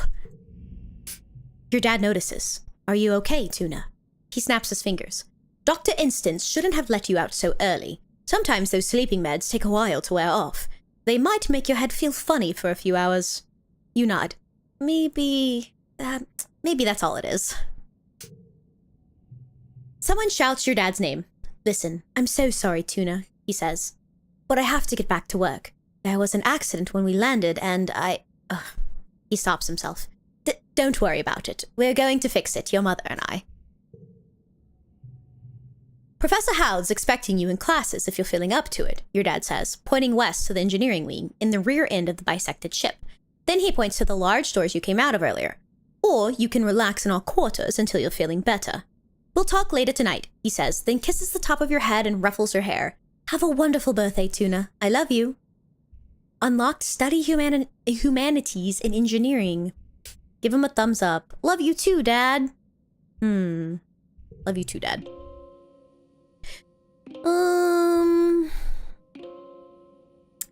To enter buildings, click on the door or the flag beside it, or get close and press enter or another action button. Then, choose an activity for the month to gain skills and advance time. There are 13 months a year and 10 years to the end of the game. You only have time to focus on a few things. Wow, okay. Ghost was just attacks from Looney Tunes. We as humans have been doing it that way for millennia. It's true. I mean, what was it? My mom grew up in like the fucking country. Mama Toona grew up in the country, and when she had a sore throat or when she was a baby and she was crying, they just gave her like a dab of like whiskey or something, put her to sleep. So that's just how they did it, dog.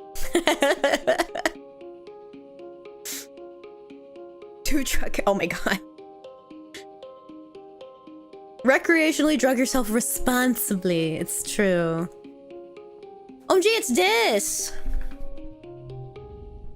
You see Dis sitting on the ground beside some bushes. Is he hiding from somebody? He seems to be watching the gate in the wall to the south where grown-ups are coming and going. Kids aren't allowed past these walls, he says quietly without looking up. They say there's nothing to be afraid of, but then why do we need the walls? You stare at the gate and have a sudden rush of memory so strong you think you might faint. You imagine something crashing through the wall, something enormous and dark and wriggly. For years in space, you have half remembered nightmares of monsters, of your ship being destroyed, of sifting through wreckage that used to be your home and trying to find something. Your dad always told you that the dreams weren't real. Breaking through from your daydream, Dis whispers, I think there are monsters out there. I believe you. Stop making things up. My dad says there's nothing bad out there.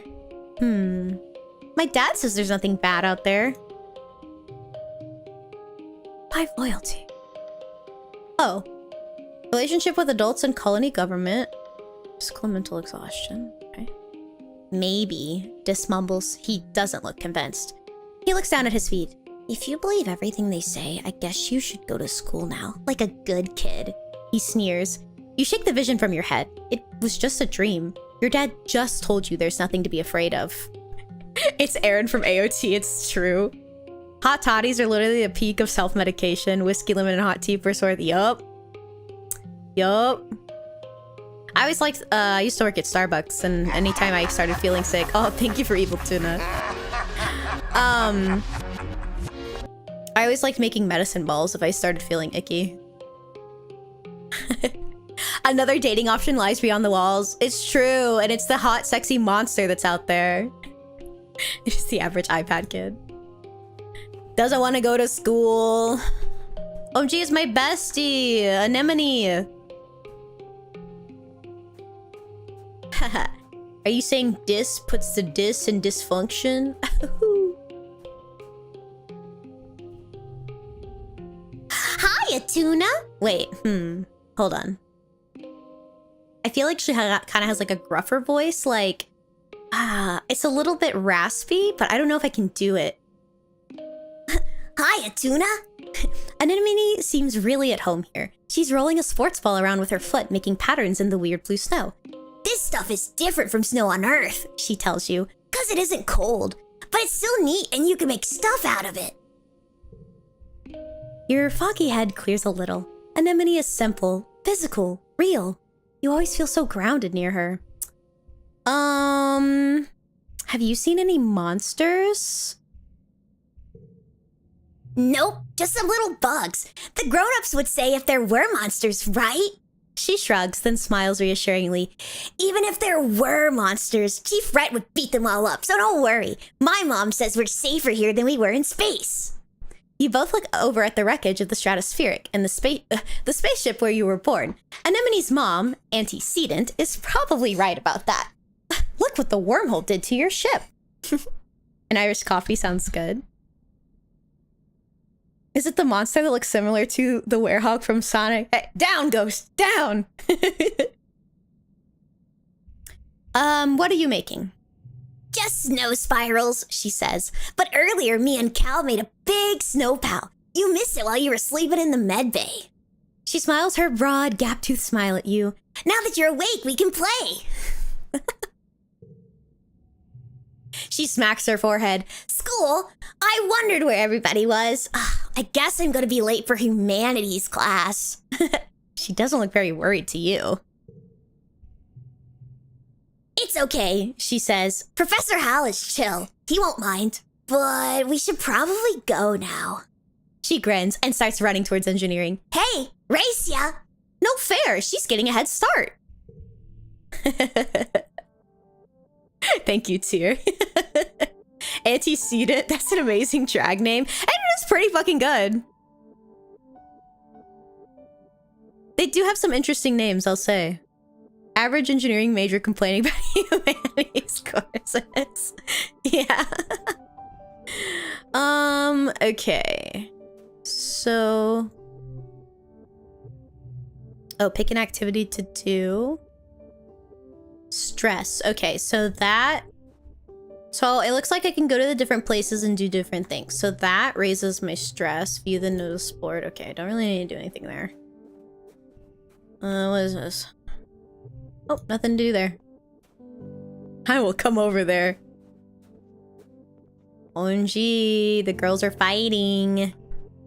What can I do here? So I can relax, or I can go to school. You may try. Pick an activity to do this month.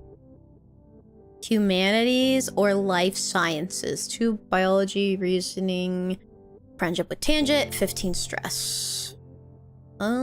Creativity or persuasion? Ooh, I do like persuasion. I should probably raise my persuasion. Oh, what does this guy sound like?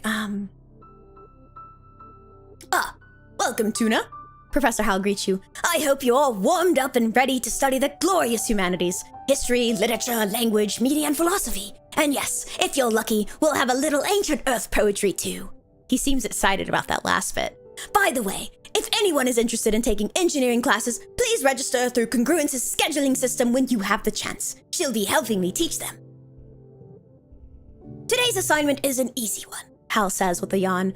Because I was up late repairing Congruence's subterminal and I could use a nap.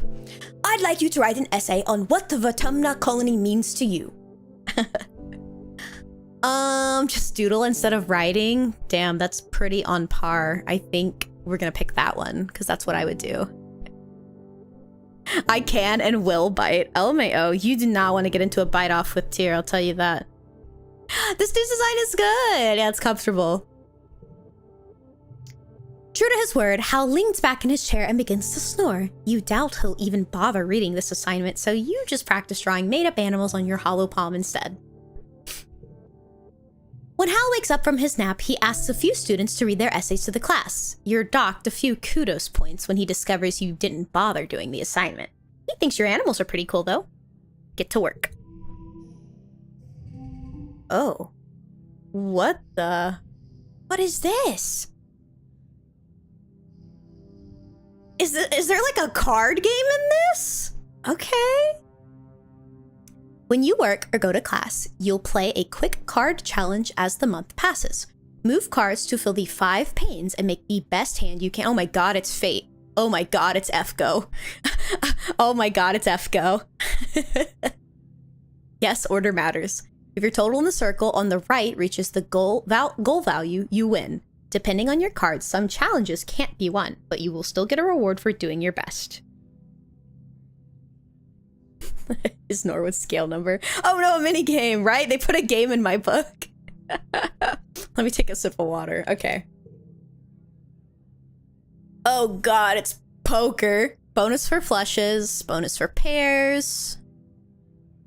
I see. Bonus for straights.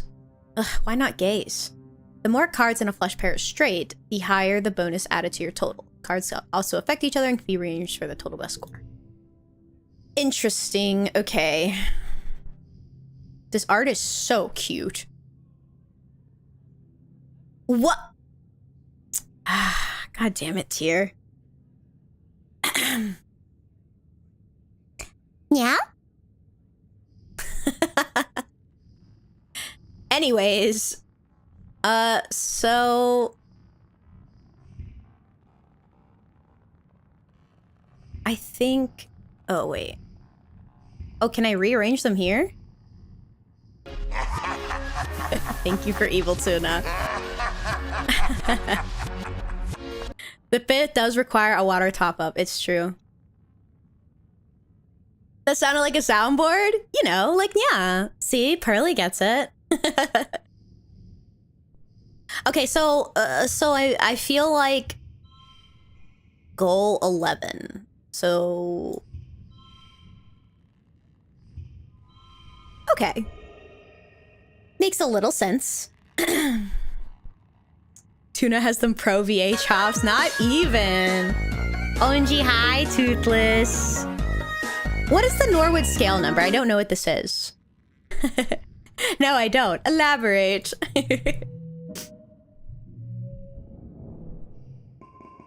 I got one friendship with Tangent.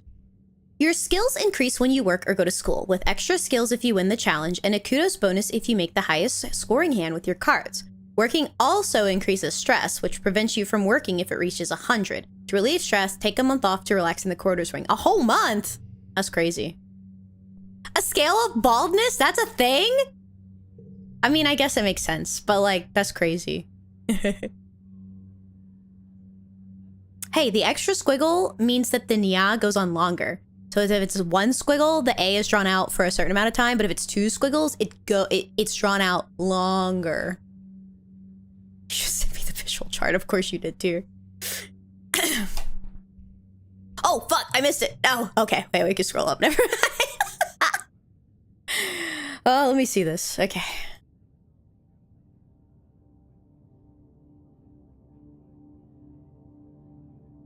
Huh. How interesting. I did not know this. The more you know. It's a double link nya. It's true, it is a double link nya. Your parents have been working from first dawn to well after dinner every day. You know growing food is an important job and it's vital to get crops in the ground right away, but there seems to be something more than that. It's such a change from growing up on the stratospheric when you saw them all the time. Excuse me. You stay up and wait for them at night before going to bed. Though you can tell they're exhausted, they make an effort to spend time with you. I'm so sorry we haven't seen much of you, little gooseberry, your dad says. Your mom watches you as she works a pebble out of her gardening tiller, which also serves as a crutch. How have you been holding up? I learned some stuff in school. What does mom sound like? I think she has a comforting voice. Okay, you guys can't laugh at me for what I'm about to say to find the voice for this woman. Well, you can, but I just gotta do it. Hello, I'm Princess Celestia. I'm Princess Celestia. Oh, hello. Hello, I'm Princess Celestia. I'm glad to hear that, your mom says. I want you to study hard, work hard, and stay out of trouble. Your dad smiles, and Professor Hal will give you kudos if you get good grades. You can spend those at the depot once it's open. You know, says your dad, raising an eyebrow at your mom, I think there are lots of different ways to learn, and school is just one of them. You can learn from working on a hobby or by helping a friend. Excuse me. Your mom shakes her head and sighs, though you can tell she's trying to put on a gentle expression. We both agree that this colony is an experiment, and that means we're going to do things differently than on Earth. You're old enough now to start making your own decisions about your education and future, and if that means you find your own way, we can accept that.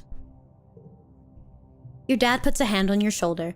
We'll be proud of you no matter what you do. Try talking to your friends. They may have ideas for how you can spend your time. Dude, my mom looks awesome, bro. And come by geoponics, your mom adds. We could use your help. Our parents look T for T. It's true. OMG, I'm canoning them. They're T for T now. Yes, we're a happy gay family. Let me catch up on chat. She's bald. She's bald and she starts with people who have hair. How do you put baldness on a scale there's no hair to weigh? Our parents are working so hard. It's true. It's okay. You can laugh, Pearly. Baldness has certain evil scales. LMAO. We really are space colonizers. It's true. No laughter there. Are you sure? Sounds suspiciously laughy over there, ghost. Not completely quiet. I should read. Oh no, you're so good.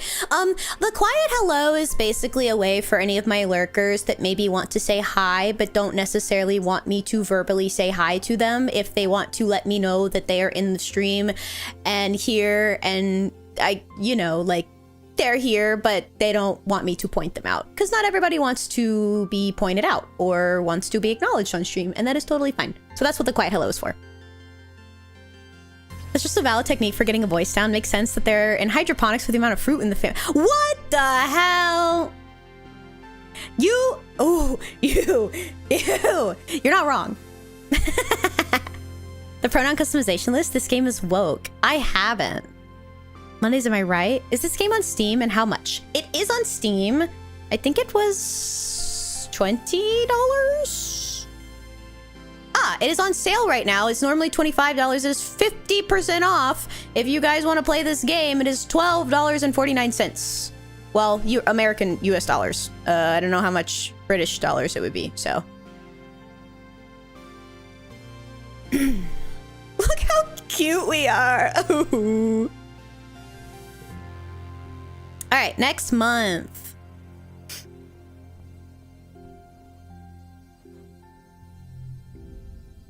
Anemone is bumping a sports ball with her wrist, trying to keep it in the air. Heads up, she shouts and bumps the ball in your direction. Think fast. Do a trick. Bounce it back. Look out, a ball is flying towards you. I'm gonna say look out, a ball is flying towards you. You flinch and jump out of the sports ball's way as it careens past your head.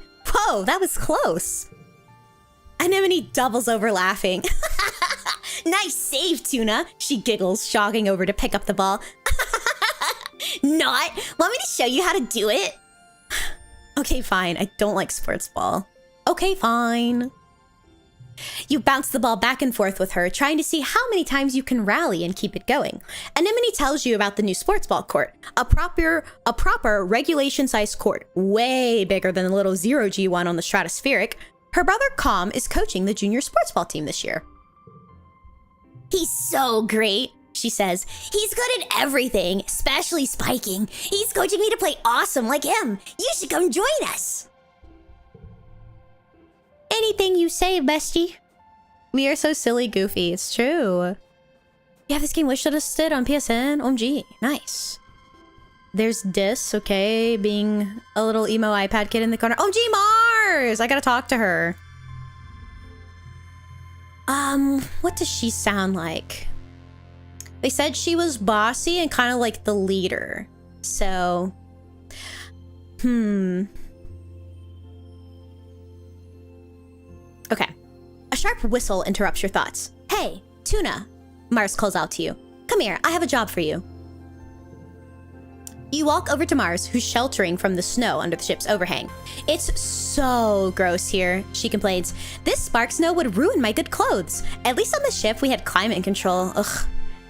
Tammy made me some soy sweets, but there's no way I'm going out there in all this weather, she continues. Since you like running around in it, could you fetch them for me? Okay. Good! Mars claps. She's probably just down the hill near our quarters. Mars sighs. She's scared to take more than a few steps from the door. All she wants to do is hide inside and make sweets.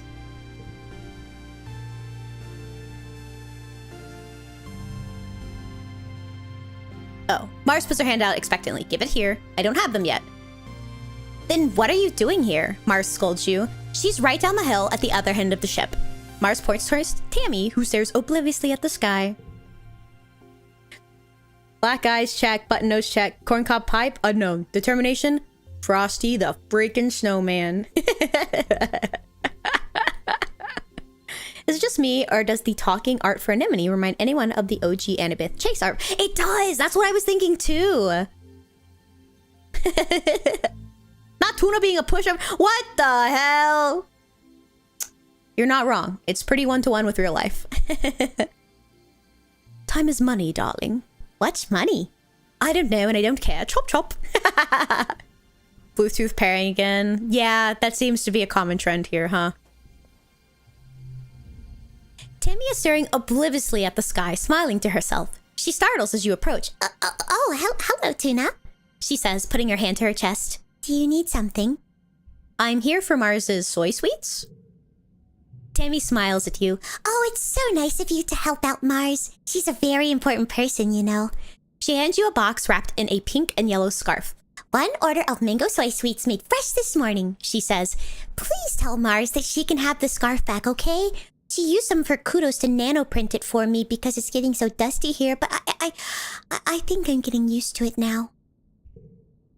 Tammy smiles again and tucks her hair behind her big elven ears. Mars is so cool, she says fondly. Sometimes she's kind of bossy, but I know she really cares too. I don't trust Tammy. She's a child. Mango spotted. It's true. Okay, let's talk to iPad baby. Dare you to eat this worm? LMAO. Dis looks at his feet and pretends not to notice you. Damn! He said, ignored. Okay, bitch. Fine. Fuck you too. Okay. Looks like we got an ad break coming. Or no, it's a little bit behind because I snoozed the ad earlier. Someone called Daigi. These motherfuckers got cruel. Okay, that is a fair point. Grand Theft Murder of Frosty the Snowman. LMAO, what do you think the 10-year-old is plotting?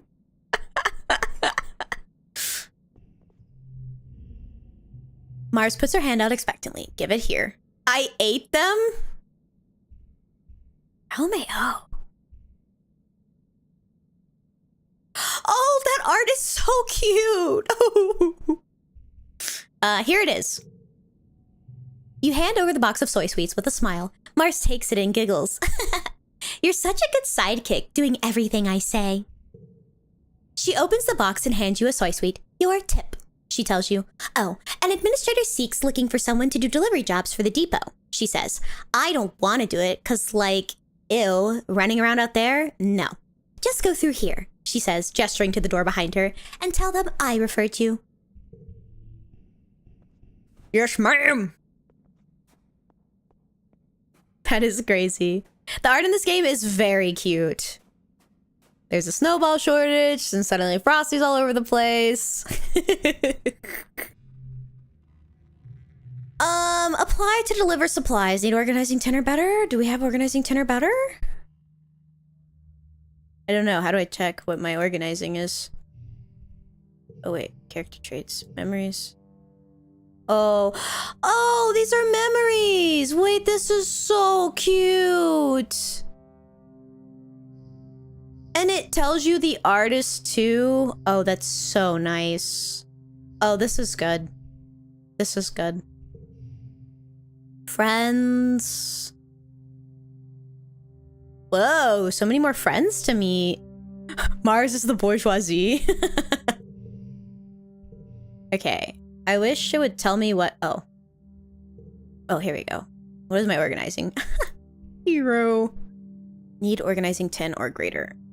Need toughness 10 or greater, or need organizing 10 or greater. What's my toughness? Oh, it's 11. Oh, look at them. Oh my god, they them. I know how to spot a fellow NB motherfucker. Chief Administrator Seek greets you at the depot. They look you up and down. Toona, you've never struck me as particularly responsible or organized, but children never are. What makes you think you'd be a good fit for the position of courier?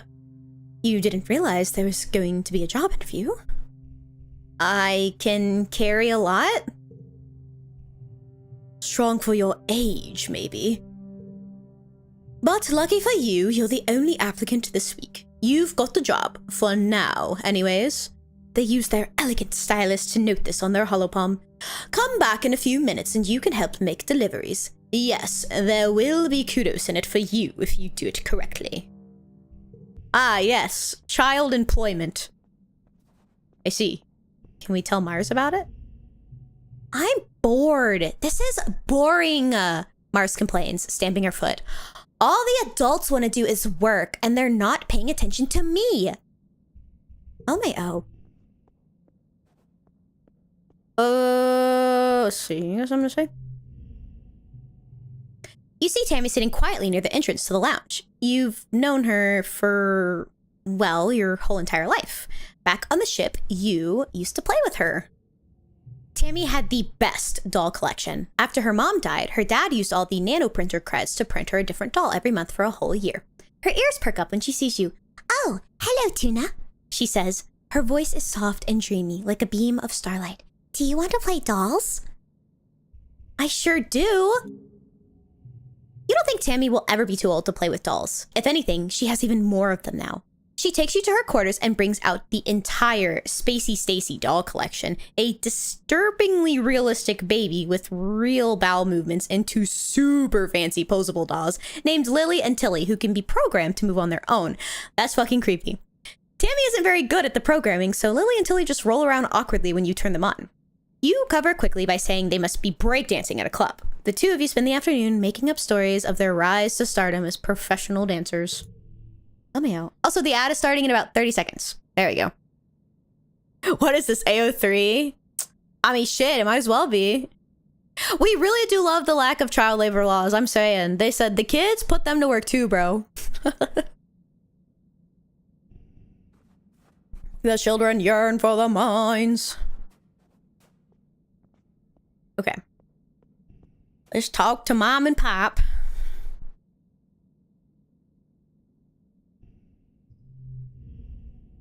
Hello, my little potato, Your dad exclaims, smiling warmly. what have you been up to today? Just hanging with my friends. Yeah, just hanging with my friends. That Cal's a good boy, he says. And have you seen Anemone? She's been out playing by the garrison sports ball. I think she's spent every day outside since we landed. He chuckles to himself. Guess that's what happens when you've got enough brothers to make your own sports ball team. He breathes deeply and looks around slowly. Vertumna is magnificent, isn't it? You nod. Seasons, he shouts, throwing his hands wide. I missed seasons! Back on Earth, it got much, much colder, and the snow wasn't half as pretty as our Spark snow. He sighs, stretching. You just wait until dust season. Both the suns will be high in the sky. It'll be real hot then. You'll see. Anemone is from a large family. I wonder if they're also all fish themed. You find your mom hard at work setting up the greenhouses with a small construction crew. You've seen these plans pinned to the wall of your family's quarters for years now. These geodesic domes will house the more delicate plants from Earth. Spinach, tomatoes, maybe even fruit. She takes a swig from her canteen as you approach. Looking for something to do? She asks. Remember, Toona, you're responsible for your own schedule now that we've landed. You can decide how to spend your time, so long as it's productive. That is a crazy thing to say to a 10-year-old, by the way. She points towards the engineering wing in the back half of the Stratospherics with a severed frame. Professor Hal's still expecting you in class, but a well-rounded education includes practical application. You're old enough to help with the work around here. She claps her hand on your shoulder. I've got another minute. Anything you need to know? Ooh, we can ask questions. Imagine Anemone has a cousin named Toona. OMG. Who the fuck's trying to take my identity, bro? What are you doing in geoponics? She looks down and nudges at a sprout growing between her feet. It's green, the color of earth plants. We're doing our best, she says, but it hasn't been easy. I just hope the potatoes and corn can handle the weather here, she says, glancing up at the sky. I hear it rains like hell in the wet season. She takes a long look at you up and down. You're growing fast, Toona, but you're still too young for real farming. Instead, there's a lot of soil that needs to be hauled. You're too young for real farming, but we can put you right into physical labor, baby. Seeing your disappointment, she nudges you on the shoulder. Oh, don't pout. It'll help build those muscles. You'll need them now that we're out in the real world doing real work. Out here, we have to rely on our physical strength. She flexes her biceps. Your mom is really strong. Another adult putting children to work. I'm saying. Identity theft is not a joke, Jem. We don't know. Wet season, dust season. That's what I've gotten so far. What's happening in engineering? Hal's teaching classes on life science, engineering, and humanities. Excuse me. If you pass all your tests, maybe he'll let you work there in a few years. Your father thinks you're old enough that school is optional. I don't agree, but I'll be honest with you, she says, gesturing to the fields. We do need every pair of hands we can get. If you want to work with me here in geoponics, I'd suggest studying life science. If you don't have a good grasp of biology and ecology, I'm going to stick you on shovel duty. What can I do in the quarters? If you need a break, she advises, you can visit the lounge and see your friends. But, she warns, raising a finger, I don't want to see you lounging around all the time. You need to work hard too. What's the garrison? Security Chief Rhett is organizing a sports ball team. You used to play, didn't you, back on the ship? It'll be different here with the planet's gravity. Of all the adults in the colony, Rhett and your mom are the most like soldiers you've seen on a holovid. For a moment, you think your mom's going to suggest something else, but then she shakes her head. You're just too young for defense training, so don't worry about that just yet. Just enjoy yourself and stay out of trouble. All right, what's going on in command? I think Seek said they need someone to deliver supplies from the depot. They're also setting up a shop here if you've got some kudos to spend. And of course, that's where Captain Governor Udicott works. But you shouldn't bother her. She's a very busy woman, and she doesn't have your mother's patience with kids. You try not to giggle, but your mom isn't usually known for her patience. Welcome back from the ads, guys. My mom is a dreamboat. It's true. Look at those fucking muscles, bro. All right, can I join on expeditions? Oh, you're too young to leave the colony. It's dangerous. She shakes her head. Your father would be worried. There's still so much we don't know about the world out there. Let the adults find out, then maybe you can join them in a few years when you're older. She gives you a stern look. She's definitely not going to budge on this one. For now, stay inside the walls. Okay, bye. OMG, thank you for the hydrate and posture check. I will hydrate very much. And also, I'm going to get dinner because I am hungry. Oh, I suppose I can DoorDash something. What do I want? I think I want... Do I want a sandwich or do I want chicken nuggets, chat? French onion soup? It does sound good. Whataburger! I could get Whataburger. I feel like I just had Whataburger a couple days ago. I could always eat Whataburger, but I like to not eat one thing too often because I don't want to like get tired of it, especially if I like it normally. Nuggies? Nuggies. I actually think I'm gonna get the sandwich because I had nuggies yesterday. So I want something not fried. And a sandwich sounds awesome. Plus I can get mac and cheese with it. Let's see.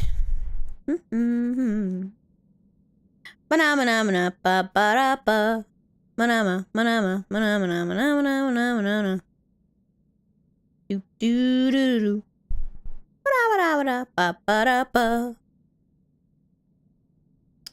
No lettuce. I don't want to get the super shits. Ooh, pickles, yeah. Mama love pickles. Double mushrooms. Whoa, double rainbow. I want mac and cheese, please. Just regular mac and cheese, please.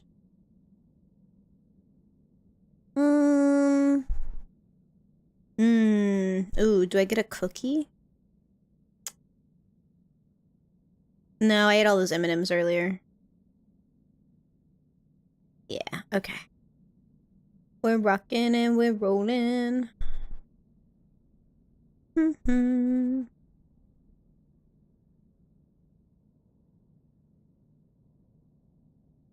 Alright. Food ordered. Sandwich on the way. Do you want to put up a poll or a coin toss? You did actually help me figure out what I wanted, so thank you. Chack and Me's. OMG. I love Chack and Me's. Eat a what in this cup? Mac and cheese cookie? Absolutely not. Get cookie, save cookie for later. You gotta plan ahead. Fuck, you're right. I did already order though. I might be able to... Oh, fuck. Maybe I can add a cookie. Hold on. See? I'm a easy fish to convince. Add items. Cookie. What? Cookie. I want to add cookie. Please. Oh wait, here we go. Does this button work?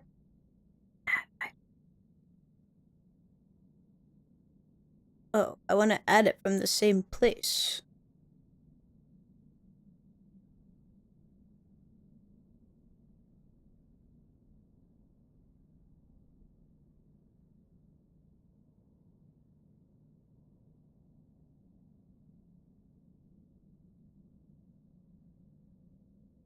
Cookie.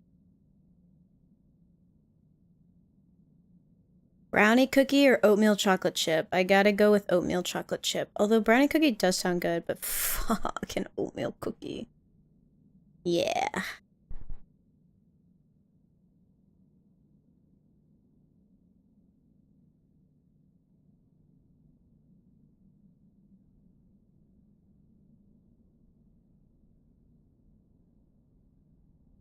Okay, am I also getting this cookie?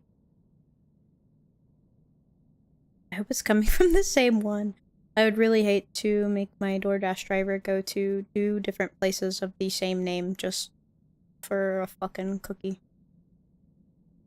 Oh, I got an important text. Hold on, I gotta read this.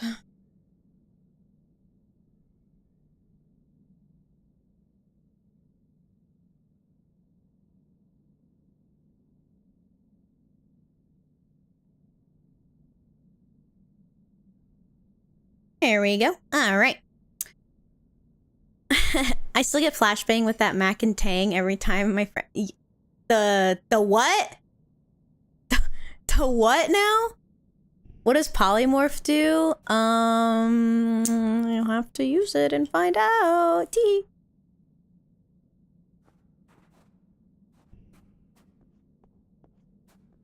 All right. Let's see. Right? Like, what did we mean by this tier? Okay. Is there, like, a place where I can look at what I'm supposed to be doing? Let's see. So I can go to school, obviously. I can relax, which I might want to do. Are we substituting cheese powder for Tang? Well, first of all, what is Tang? Okay, I can deliver supplies this month. What month is it? Quiet season, age 10. Oh, okay, I think we can see the months up here. Shovel dirt. Yeah, let's shovel dirt. And then we'll relax after this. Your friend accidentally put orange Tang powder into mac and cheese when he was drunk, and now we never let him. That is awful. Sweet Liberty.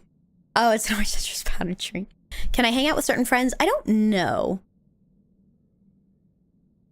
Ew. Alright, we're gonna shovel dirt. And your first day in the glorious world of agricultural soil conveyance. Oh boy. Good morning, Toona. Looks like you're working for your old lady. I hope you don't expect me to go easy on you just because you're my kid. She walks you around the geoponics wing and points out where everything is. Your job is to move sod, compost, plants, garden waste, and equipment from one place to another. Get comfortable with this, she says, pushing a squeaky, old-fashioned wheelbarrow towards you. Now, any questions before you start moving that dirt? Don't we have machines for this?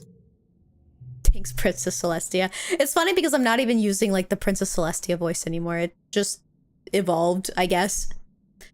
The construction crew already claimed all the hover lifts, she says, shrugging. But they'll break down in a few years anyway, and we don't have the materials to fix them. She grips your forearm. We're planet-side now. Use your muscles. Use your muscles. Nature's hydraulic pistons. Where do I move it again? From over there, she points to a dirt pile, to there. She points to an identical pile 10 meters away. She sees your confusion. We've had some very precious soil from Earth on the ship, full of all the nutrients and bugs and bacteria our plants need to grow. But it was lost, she says, in an accident. Now we have to make more from scratch using Vertumnan soil. This is part of the process. What if I make her aggressively southern? I feel like this could work. Why not use hydroponics? Hold on, try it. Make her like Southern Belle Southern. Well, on the ship, we grew most of our plants with their roots in the water. And it's true that it's just more hygienic that way. Your mom replies, brushing an insect off of her arm, which lets a loud squeak of objection. But hydroponic systems use too much energy. Here, we have to grow as much as we can the old-fashioned way. Let's get to work. That's my kid, your mom says, slapping you on the back. You stumble a little. I either learn and spend my 5k points, or I save the 5k, live life not knowing, and work my way towards the 100k tuna art. Decisions, Ghost. He didn't hate it, but now he hates it so much. Oh, God. Well, yeah, he probably didn't hate it at the time because he was drunk off of his ass, bro. Aggressively Southern is crazy. There's another character with a canonical Southern accent, in case that matters to you. Whoa, okay. Very cool. I am excited to get to them. Imagine you made the dad sound like Boomhauer from King of the Hill. I've never actually watched King of the Hill. I have decided I will live blissfully. Boston farmer accent? No, nothing. Your arms start to ache after the first hour of work, but you keep going. By the end of the month, you feel utterly drained and exhausted. And good, somehow. You can feel your muscles growing already. Wait, if there is an option to have the voices play in the background, I would much prefer to do that.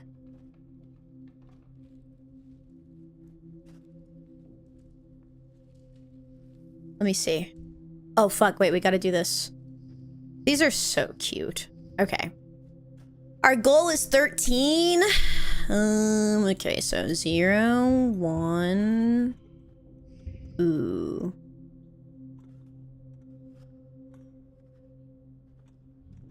2.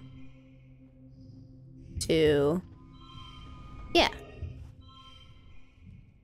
There we go. Win.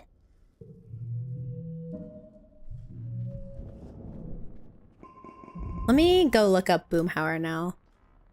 Hold on.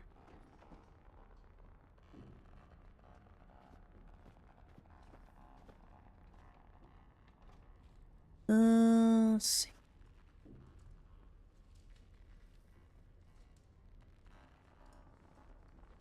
Boom. We're talking. Okay.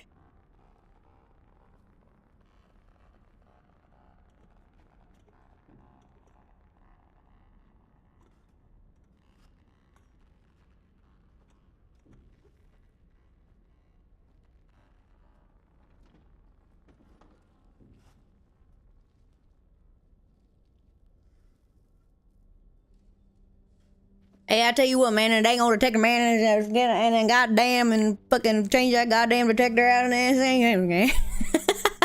I have uncles that talk like that. LMAO. My boss would banter with me about how acorns were pronounced acorns when I lived in Appalachia. I was shopping with my mom the other day. We were at a Buc-ee's and I was like, oh, Mom, look, they sell pecans here. She was like, I know you did not just say pecans. I was like, that's what they're called. And she said, pecans. They're called pecans. I was like, Mom, no, it's a pecan. LMAO. It's true. It's true. This week, you had a few more bouts of deja vu, remembering what somebody is about to say or do just before they do it. Sometimes they actually do it, but not always. This morning, you were sure Professor Howell was going to trip on the uneven floor in the cafeteria and spill his plate of hash browns. You even told Mars to watch. He didn't, though.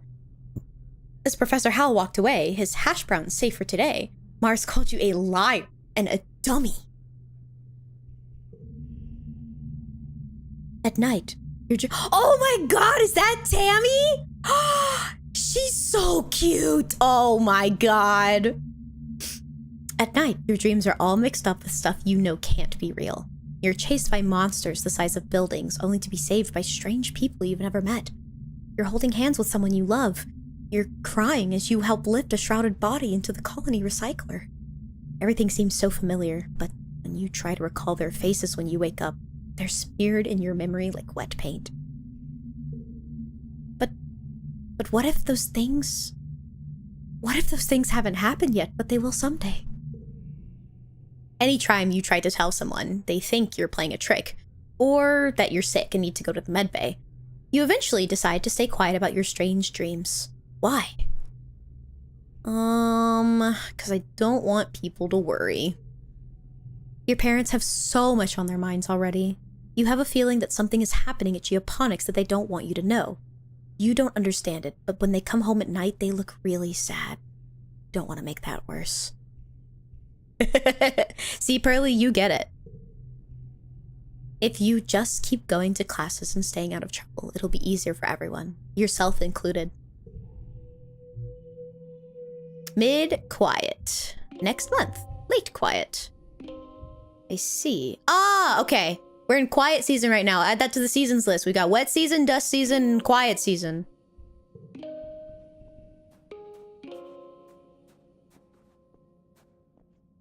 Okay.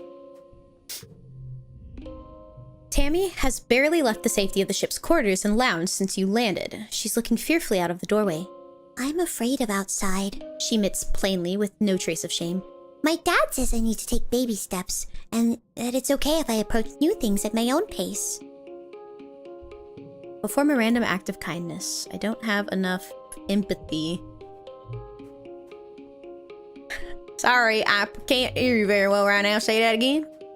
Well... Okay. It's the same thing as before.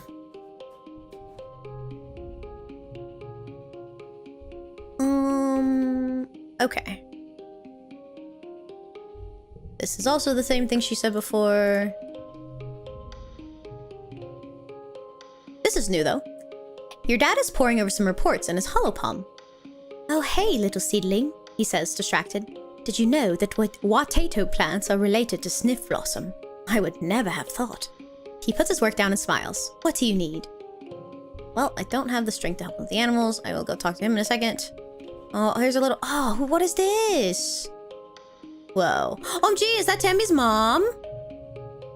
Oh, wait, no. That's Tammy's uncle. Oh, what does this guy sound like?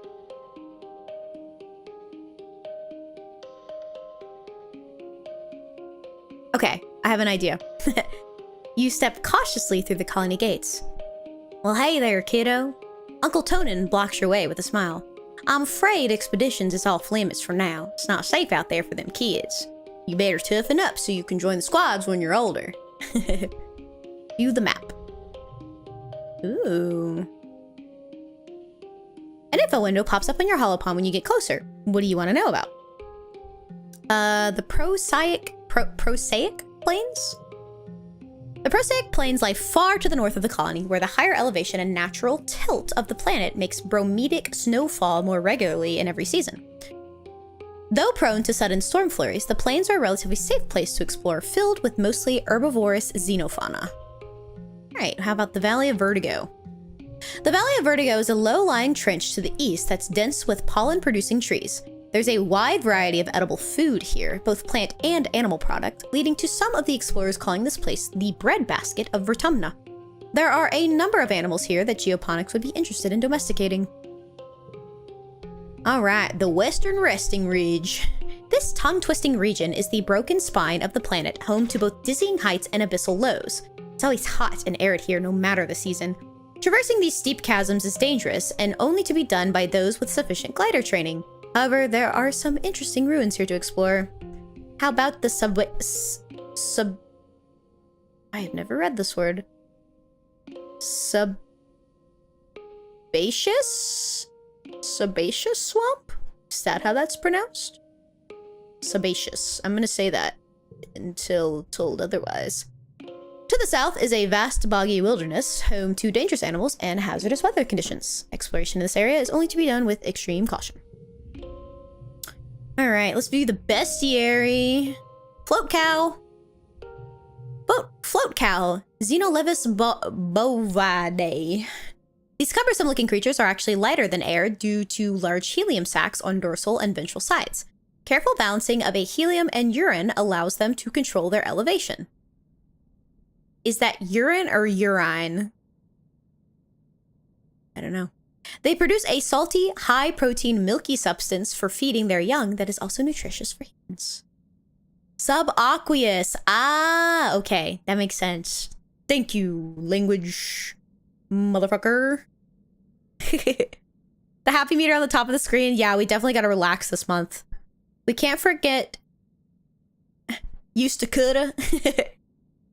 I used to coulda you all better, but I can't. Do you ranch flow cows with a pasture? Aqueous, yeah. Float cows, oh no. Common hopi, Xenophilus monopodus. A communal creature with 2 disparate sets of eyes and 1 strong foot used for both locomotion and defense. Though harmless, these small warriors can be fierce in groups. Manticore, I know what that is. Xenophilus tyrannus, highly intelligent and predatory. Their plumage changes according to the season. Their body is composed almost entirely of dangerous weapons. Do not approach. All right. Let's leave. I wanted to see if... Constant music on. Yes, I would like constant music, actually. Okay. Oh, you found me. This is adjusting better than you'd expected to life on the surface.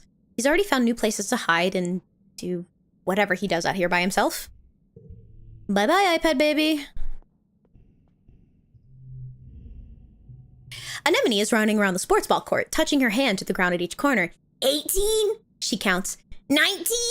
When she reaches 20, she collapses into the grass and checks her hollow palm. I'm training, she explains. My big bro Com says I have to get my legs climatized to the planet if I'm gonna be team captain like him one day. Cute. I love my bestie. She's so cute. OMG, hi, Tangent. We can talk in a moment. Let's make sure I didn't miss anybody. Okay, there's this guy over here, and then Tangent also wants to talk. And I think we're gonna relax after. It's Cal. What does Cal sound like? Okay, I think he kind of sounds like a California surfer guy. Cal is riding around the geoponics gardens on his hoverboard. The board comes to a sudden shuddering stop on the rocky ground in front of you. Cal falls off, but catches his balance before he eats dirt. Hi, Tuna. Real ground is way harder to hover on than ship floors. There are bumps everywhere. Maybe hoverboards don't work outside. We all have to adapt. Yeah, that sucks. We all have to adapt. Yeah, Cal exclaims. Things are actually way, way better planet side. We have not spoken to Cal yet, no. Hovering outside is rad. Look at this. He runs over to a small depression in a nearby hill and presents it like it is something amazing. Look at this! It's skateball! Cool, can I try? What now? Cool, can I try? Sure, but, please be careful. Mom says if I break my hoverboard, we can't make another one. You take turns riding around the bowl, trying to get up to enough speed down one side to come back up the other. You don't land any tricks. It's hard just staying on the board with this uneven ground, but it's still fun. Cute. What else does he have to say? Have you tried standing in mud yet? Cal asks you. It's the best, most amazing feeling I have ever felt. You look down and sure enough, Cal's feet are bare and muddy as heck. Dirt and grass feel neat too, he continues. Sometimes the rocks hurt, but Mom says I'll build calluses. You should try it. I love Cal. He's kind of a chud. You have given this boy exactly 3 pace. What am I doing VA work? I don't know. I never thought about it, to be honest. Matoma's asking the real questions. Stop, you guys. Ooh, okay. Okay, she's kind of cool. She's calculating. She's smart and reserved. Tangent is hunched over her hollow palm, frowning and poking angrily at the air. She speaks without looking up at you. Professor Hal wants us to prep a list of native flora with pictures. There should be a catalog on the Colony HoloNet, but I can't find it anywhere. I'll help you find that catalog. You launch your own holopalm and start searching the colony's holonet archives for a list of autumnal plants and animals. 10 minutes later, you find it buried under survey logistics in the expeditions net.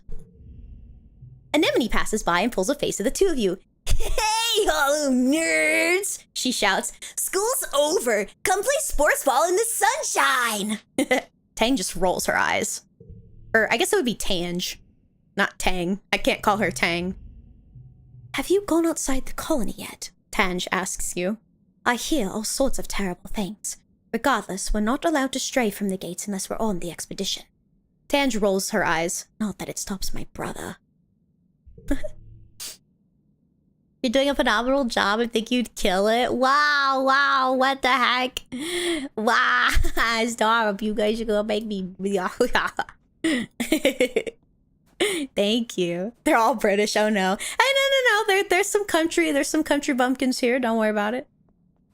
I haven't even done like I haven't found a character for this yet, but I can also kind of do a Cockney accent a little bit. Like hey, bro, what the hell's going on over there?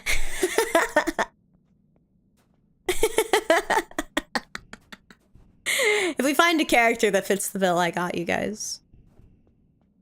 And then I can do a shitty Scottish accent sometimes. Saying how you're not. We definitely gotta go relax though. So we're gonna relax in the lounge.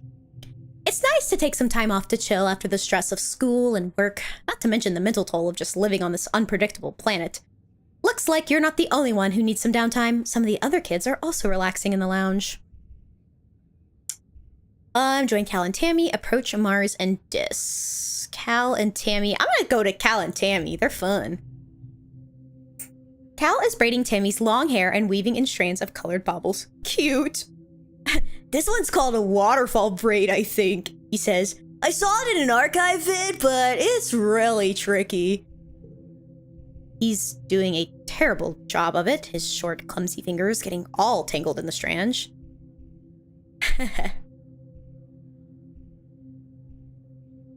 I don't want to tease them.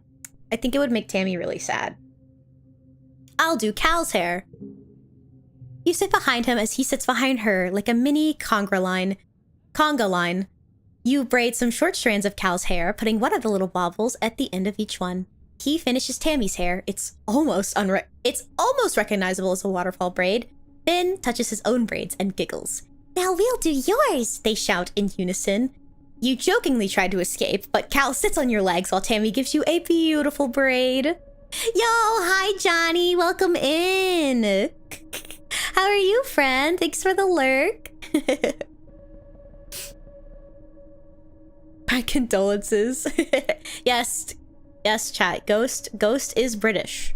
It is through Ghost that I learned that fucking the UK doesn't have AC.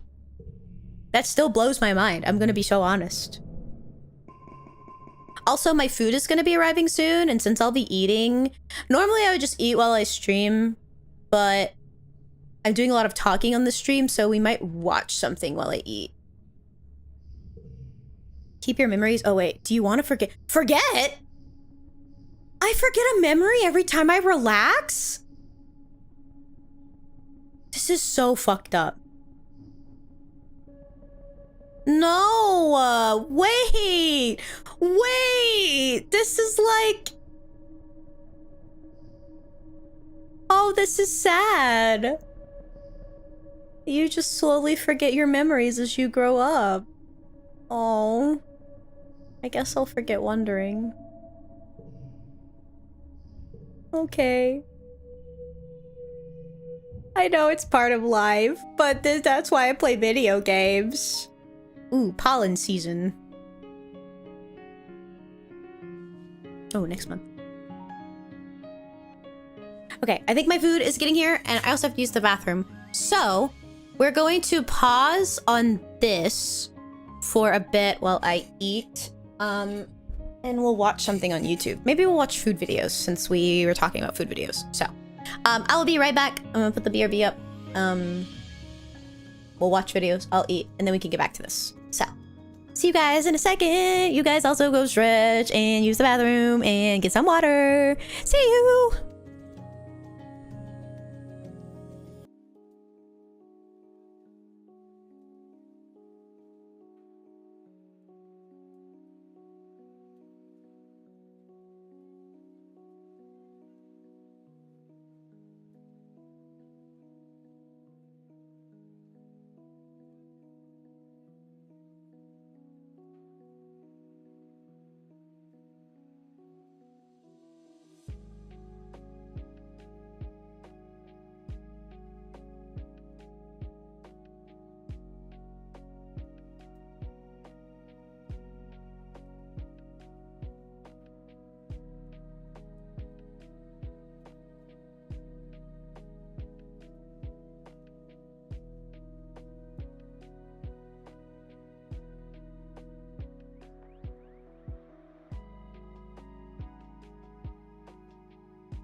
Okay.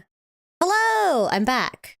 Okay, so I got my food, so we're gonna hang out. And I've never done the watch YouTube video with your chat thing on stream before, so bear with me, okay? But I pulled up a Korean street food video, and we can watch it together while I eat. So sorry if any of you are hungry in chat. I'm just letting you know this will only make you hungrier. So, yeah. Alright, cool. We're gonna hang out. And I will comment on it as I eat, but also I'm eating. I got a sandwich, mac and cheese, and I poured myself a glass of unsweet tea. Where noise? Hold on, let me turn it up. It is there, but it's very quiet. Properties. Just need to... Filters? No.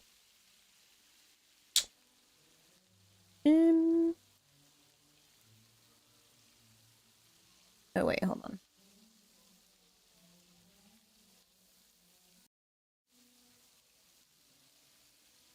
Settings. Audio. Where the fuck?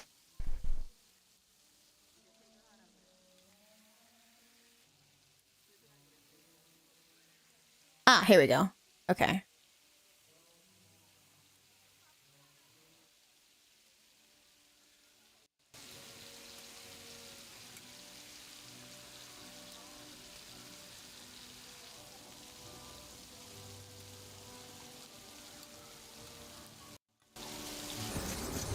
Is that better? Can you hear it now? Also, let me catch up on chat. Also, let me get my fucking sandwich. Jesus. Okay. Okay. Let's see. Remake the come and take it flag with an aircon? This part of play was horrible. British food reviews? I know Jay has done those. Maybe I'll queue them up in the future once I review them a little bit. Jamie Oliver making Thai curry? Oh god. A pea wet sandwich review? What the fuck is a pea wet sandwich? Smack barm pea wet? See? Dear had the same question. What the fuck is a pea wet sandwich? Are you casting spells? Yeah. Yeah, I think they are. Sandwich or the leftover water from mushy pea. Okay, I already hate peas, but oh no. It's like I'm still an offkai without it's true, Montoma. No, I did not get a fucking pea wet sandwich. Get that shit out of here. I was looking at my PowerPoint thing and dude, I just got a blast of nostalgia. A streamer I watched from my view for retire just went live. Yo, that's awesome, Surdy. Are those chitlins? I don't think... I don't think this is chitlins. I'm gonna be honest, I'm not sure. I don't think they have chitlins in Korea. Or, like, I don't think they make chitlins in Korea. I could be fucking wrong, though. I don't know. I've never been to Korea, so... They have something that's similar to chitlins? Well, shit. Maybe. I know they're just pig intestines, but, like... Most of their... I feel like not a lot of other places eat chitlins, though.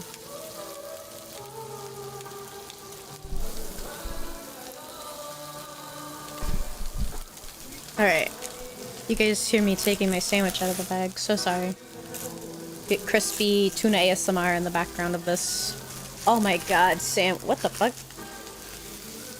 Okay. Normally, they give me the, like, McCum sandwich at this place, and they, like, fill this bitch up to the brim, and, like, there's so much stuff coming out of it. But... first, I thought it was just 2 pieces of bread. What's the sandwich? It's, like a veggie sandwich, so it's got...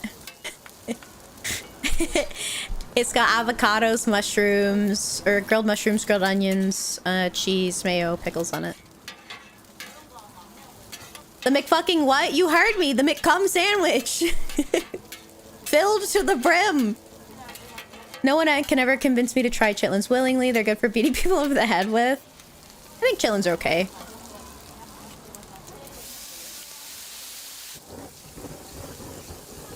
If I'm going to eat a pork product that's not common, I like cracklins.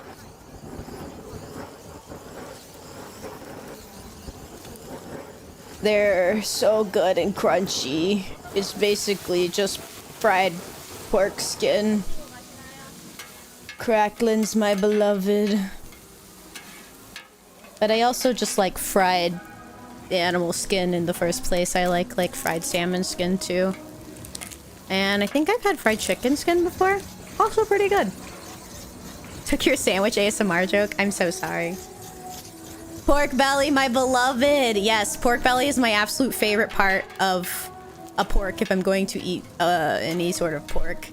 I fucking love pork belly. Especially like, I really like pork belly in Chinese dishes because, let me tell you, Chinese cuisine, they fucking got that shit straight with pork belly, I'll tell you what.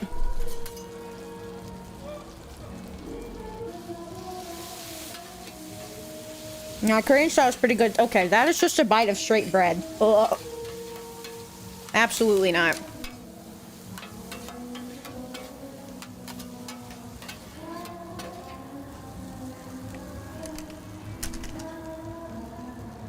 You need to look a pig in the eye. You think that would help me stop eating pork? Yeah. Maybe. Are you trying to stop eating pork?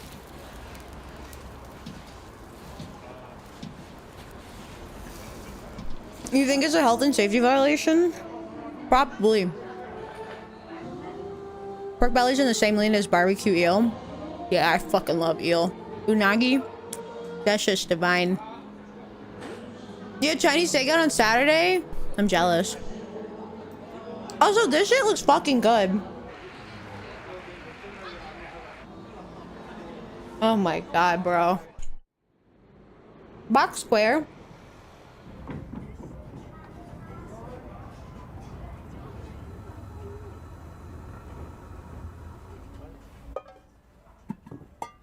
Some Shin ramen, okay.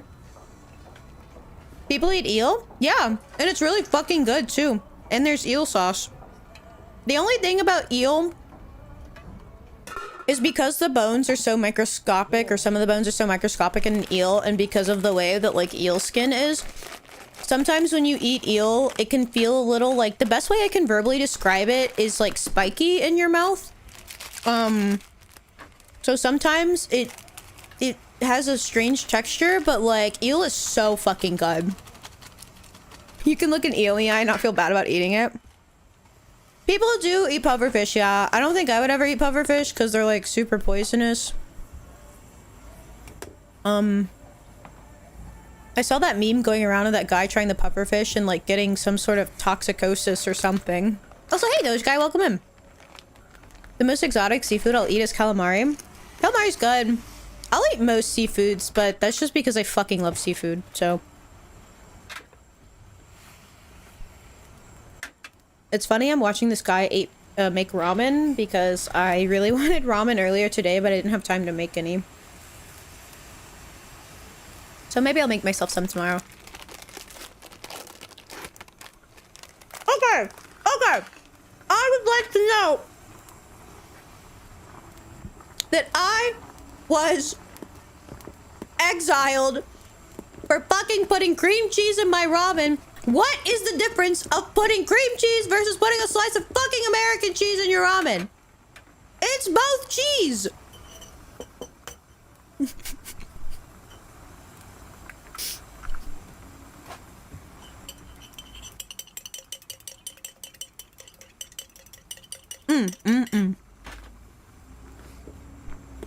They called me crazy. They hated him when Jesus spoke the truth. You don't know, so I'm forgiven. Oh, thank you. You know, I have heard of people putting peanut butter in their ramen. And it sounds crazy to me, but if enough people do it, then like there has to be some merit to it. I think Dismay also puts her peanut butter in her ramen. Crazy? I was crazy once.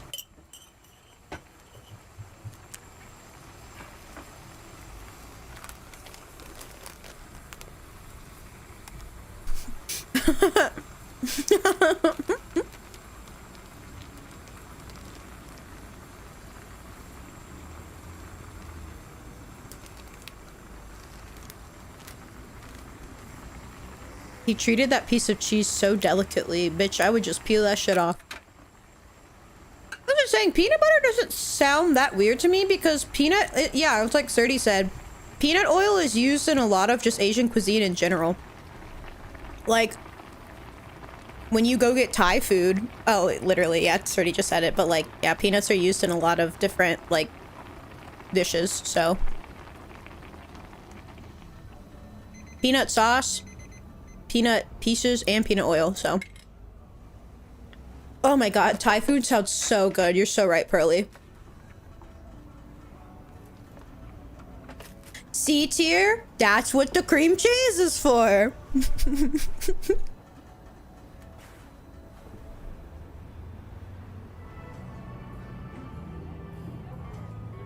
Thank you, Blake. Thank you. It's not right here too much. That's fair. Wow, that looks really fucking good.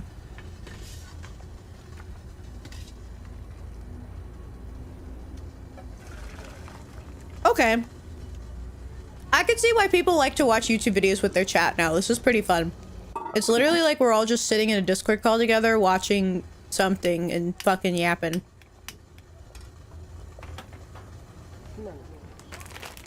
You know what, Tier? I will make you my homemade cream cheese ramen.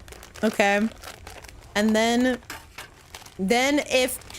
See, because people have been like, oh, Tuna, I've tried it and it wasn't good, but you didn't make it the way I make it, okay? I will enlighten you. Cream cheese and mac and cheese is good. Typically, I will put heavy whipping cream in my mac and cheese to make it creamier. I put heavy whipping cream and slap in my mac and cheese. If I'm feeling like I want garlic that day, I'll also put some garlic powder. But sometimes it can get too garlicky. Ooh. Okay, how's Matt? We're good, we're good. I'm picking up what you're putting down.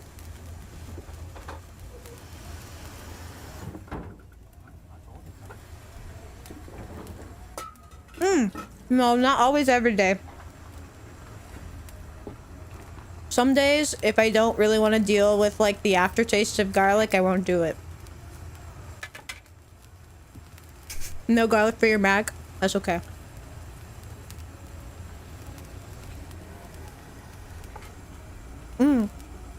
You guys know what fucking mac and cheese is so good? Dude, lobster mac and cheese. Oh my god, bro. Lobster mac and cheese is... Ugh. Fuck, I want some. Do stream VODs get posted somewhere? They should be posted on my YouTube, I think. Although the last couple may not have been posted, so I'll go check on that.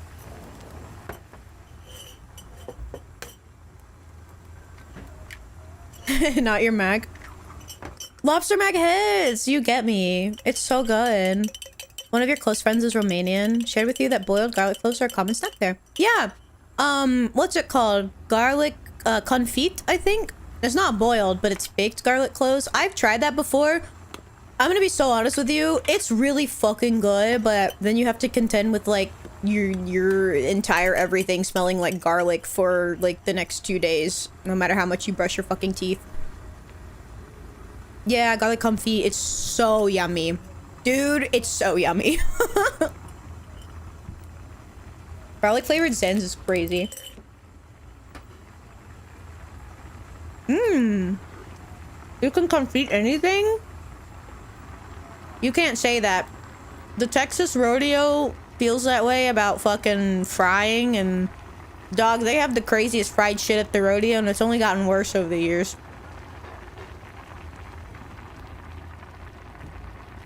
That sounds so good, Tier. You're gonna skedaddle for now. Check in later. Say goodnight. Alright, Ghost. It was wonderful having you. Thanks for hanging out, and I hope you have a wonderful night if I don't see you again, my friend. Can you confit me? The rodeo... yeah. The fucking rodeo? Yeah. They're fucking crazy there, bro. They will fry any and everything. Dude, you could take the shoe off of your foot and hand it to those bitches, and they'll fry it for you. That's cannibalism. You don't like the taste of crustaceans other than shrimp, so I'd have her have mac and shrimp is still also good. Yes, Easy, it is true. They have the most unhinged food you will ever see. I'm so serious. I thought they were pushing it too far when they came up with the garlic Oreos like 10 years ago, but like now they have like, I don't even know because I haven't been in the rodeo in a while, but it's crazy. Scallop mac and cheese? I don't know if I've had scallops. That might be one I have avoided because I feel like the texture might be a thing for me, but I can try scallops the next time I go to a sushi bar. Last time you went, you saw deep fried Oreos wrapped in bread. That's... Bro. Yeah. Deep fried lobster tails? That sounds good. I'd try it.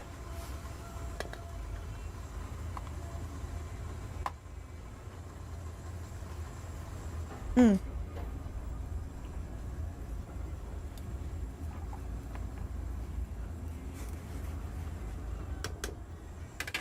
It would be your last day. Are you allergic, Sturdy? Do you have shellfish allergy? Oh, one of your favorite proteins when you're feeling bougie. Little gelatinous, yeah. I'll definitely try them the next time I go to the sushi bar, and I'll let you guys know in Discord how I felt about them. I'm doing that for you guys, by the way. High-class restaurant in Cleveland that serves Lost Old... Oh my god. Yeah. Oh my god, I bet that's so fucking good, Easy.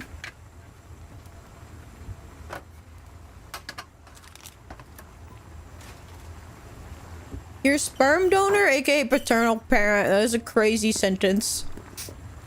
But yeah, typically shellfish allergies are passed down, so... Gotta be careful. I mean, if you really wanted to ball out, Surdy, you could just get an EpiPen and just, like, take a whole bunch of bites and see what happens. LMAO, Easy. I don't have enough of a refined palate for truffles specifically to be picky with them, but, like, I'd like to be because truffles is so good. No, don't listen to Tyr. I know what I'm talking about. Don't worry. Just get a few EpiPens. Try it. Worst that could happen. You have your EpiPens there. It's okay. Call 911 immediately as soon as you use the EpiPen and don't put the orange part on your finger, okay? Don't worry. This is my tuna good advice for the day. Honestly, that is a way to go. I do know some people that will go sit in the parking lot of a hospital and try foods that they are, like, allergic to or previous allergic to just to see if they're, like, no longer allergic. Had fried Oreo cookie dough ice cream at the carnival as a kid. They don't come around no more. Dude, there used to be this ice cream when I was a kid that was, like, my favorite. It was, like, I don't remember. I think Breyers made it. It was, like, a creamy pink bubblegum ice cream. I fucking loved that ice cream, dude. I haven't seen it in years. Oh my god, this looks so good on the screen. I have got to go to Korea and eat food, dog. Holy fuck.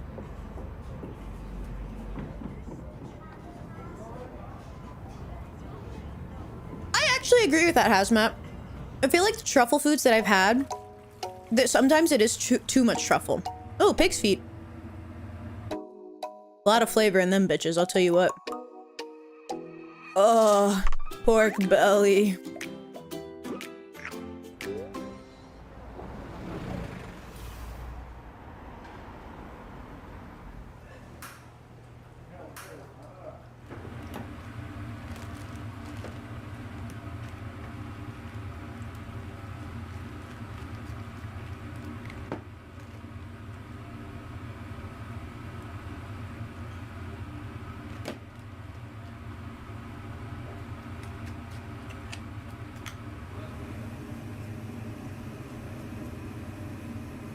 I need to last resort branch of the army. Go into what branch you recommended? Oh my own.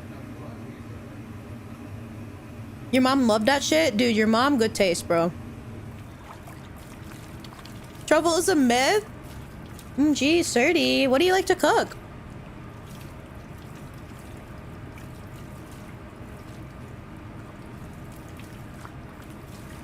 Also, This doesn't bother me, but I am gonna skip this part just in case anybody here is vegetarian, vegan, or just struggles to look at raw meat like that. I got you guys, don't worry.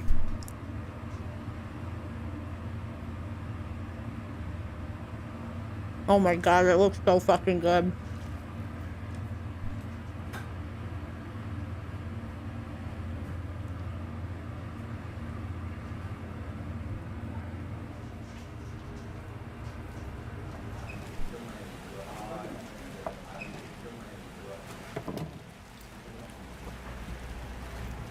Oh my god, I forgot I poured myself a glass of unsweet tea. Fuck yeah. 드시고 가실 거예요? 예. 드시고 오시면 알겠지만 맛있어요. Oh my god, and they're pan frying them.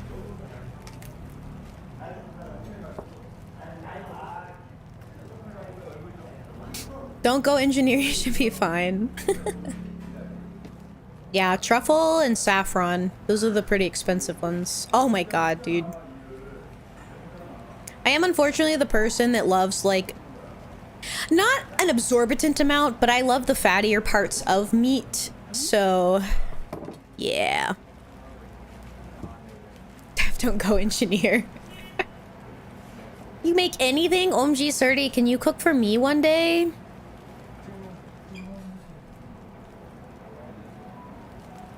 Cook is 92G. There's 92 gigabytes of cooks out there. Speaking of allergens, Harvard is doing human trials on microbacterial transplant pills. That's interesting. That is a very cool fact. Thank you, Blake. Just buy the groceries I got you? Okay, sick. I will buy the groceries. Okay. I finished my sandwich. It is time for the mac and cheese. Oh my god, dude. Look at that fucking pork skin, dog. Oh, that looks so good. Sweet Lady Liberty. I want a fucking turkey leg right now.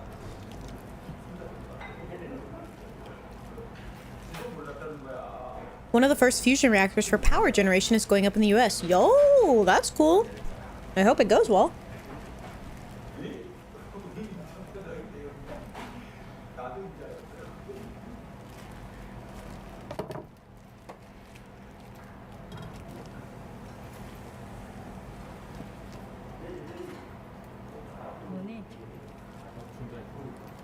It's true. I am ready for Thanksgiving. And you want to know why? Because the new house I'm moving into has a stacked oven, so my ass gets 2 fucking ovens, and I'm so fucking excited. Baby, that's the turkey oven right there on the bottom. I don't have to fist fight myself for fucking oven space this year on the holidays, baby. I'm so excited. I'm so excited. Which tier? I literally just got this message during the stream. They're keeping the double oven, so I get my vintage oven. I'm so excited. Yeah, I'm so excited.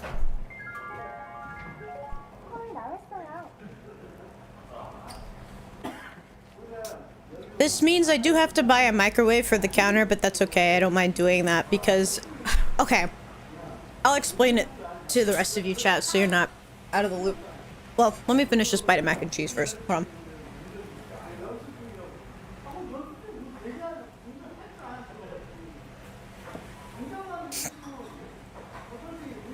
So.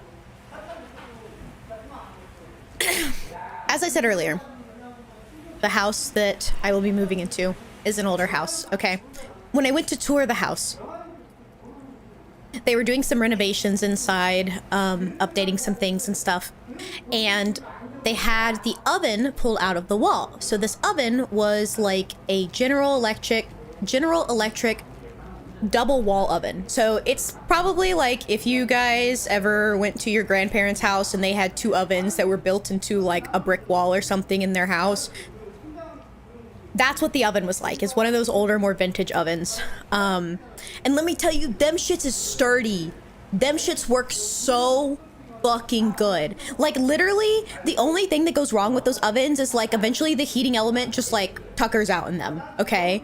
But, like, they are such good sturdy ovens because they were made in the fucking day where they used to make shit to last instead of today where they intentionally make fucking electronics to break every, like, five or less years so that you continuously buying these fucking butt-ass expensive electronics and appliances every so... Oh, it makes me mad.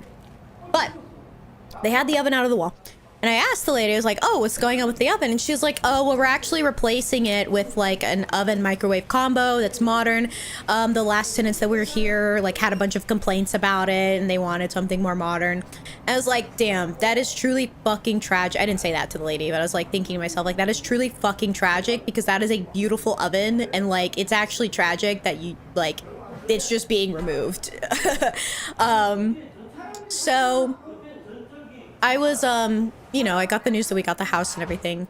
And I was like sitting on it and I was like, damn, I really am sad that they're taking that oven out because I would love to have that oven and like have the double oven and everything. It's like, I can just buy a fucking microwave for the countertop. It's not a big deal. I don't need a fucking built-in wall microwave necessarily. I would much prefer to have the double oven, to be quite honest with you. Like, it just has so many fucking uses. It has so many fucking uses. Especially because, like, I like to host people and I like to cook for people. So it's like, if I'm ever, like, hosting a dinner party or hosting, you know, people there on the holidays and stuff like that, the luxury of having 2 ovens is just so unmatched, right? I could get things cooked at double the speed, okay? So, I was, like, complaining about this. And Tyr was like, you should just message them and see if they can just put the old oven back in. I was like, oh my god, you are so right. So I messaged the realtor and was like, hey, is there any chance if the oven is in working condition and you haven't bought the new one yet that you could just put the old oven back in the wall? Because I actually really want that oven. I actually got the message while the stream was going on earlier that they are putting the old oven back in the wall. So I am so fucking excited. I am so excited about it.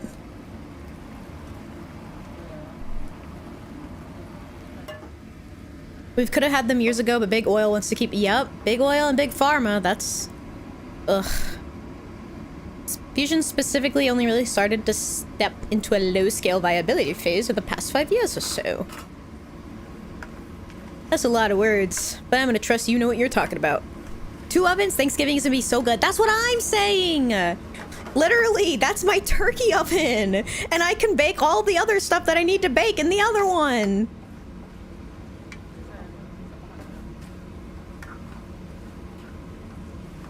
The baked beans, other oven. The fucking desserts, other oven, bro. Ugh. God, I'm so excited. It's a good day to be tuna.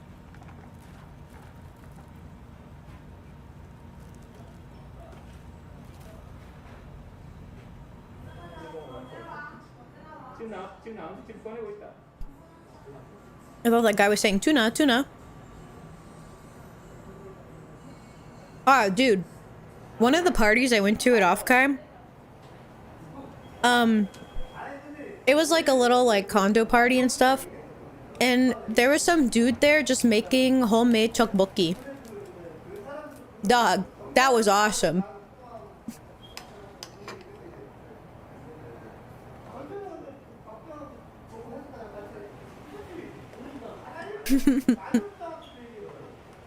It's so good, Tyr. It's so good. I love your rice cake.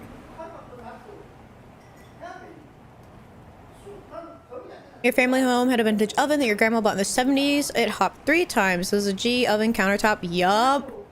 Yup. I'm saying, dude, that shit was built to last. It's literally a it goes till it doesn't type of thing. I mean, why do you think like older people still have like fucking ancient appliances in their house. It's because that shit still works. It was built to last. I think my grandparents literally just got rid of like their super old vacuum from like the 70s, like, I don't know, 3 years ago or something. Yeah, Tier, like, bro, the double oven is elite. My kitchen also has a fucking trash compactor, which I've never used before. But it's fucking awesome. I looked up the other day, like, how the fuck do you use a trash compactor? Bro, why did they stop putting those things in kitchens? I feel like, I mean, I know why. It's because capitalism. But like, ooh. This country makes me sick sometimes. Not sometimes, most of the time. All the time, really.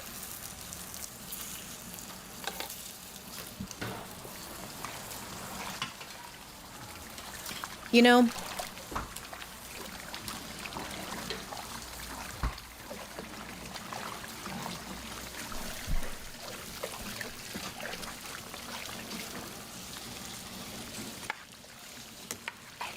Charlie, if you're still here, thank you so much for convincing me to get this cookie. You're so right.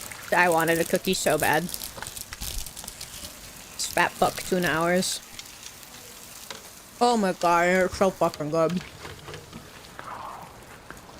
There are caveats, smooth little fringes, bestos. Yeah, listen, we're not gonna talk about the uranium and the lead paint and all of that jazz. Listen. There were some minor unperks, some minor,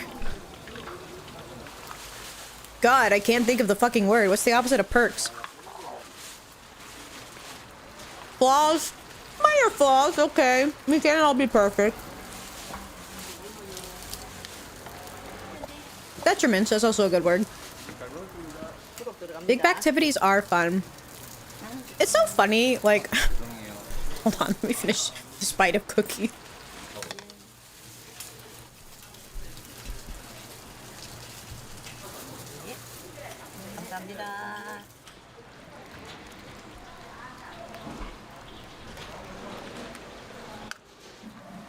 Dog, this shit looks awesome. Holy fuck.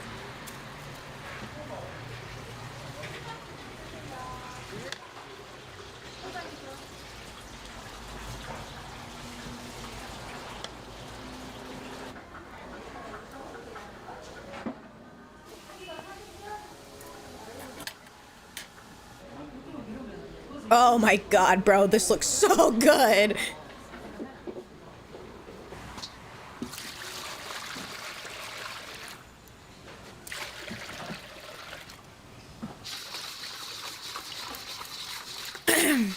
What was I gonna say? Oh, I was talking to Mama Tuna the other day. And you know, I don't live with my mom, so, when I do get to talk to her, hang out with her, like, I typically just, like, have a lot to say because it's been a while since we, last had the chance to catch up.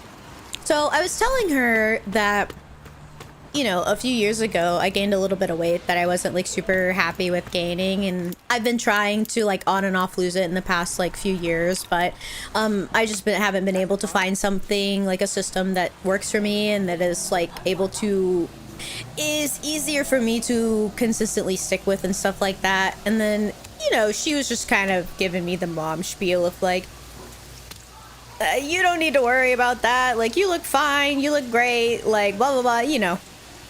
I guess typical supportive mom commentary. I was like, Mom, I'm gonna be so honest, it's so hard because I just fucking love food so much. Like, if we're not supposed to eat it, why food yummy? Why food so good? Why?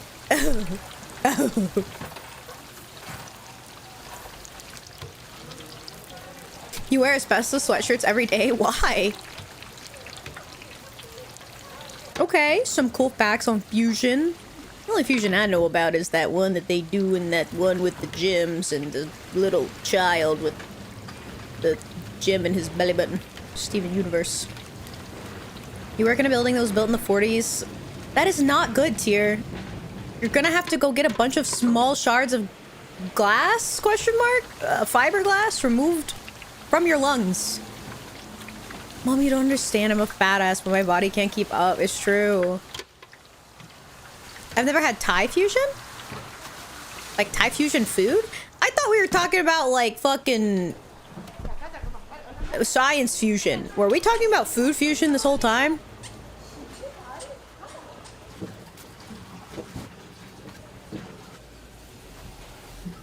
Oh my god, the stuffed peppers?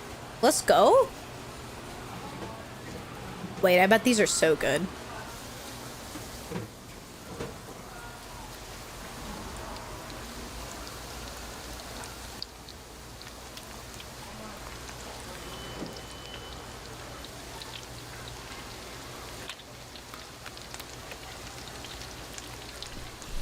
Thai fusion is also kind of fusion, it's true. I have had Thai fusion food.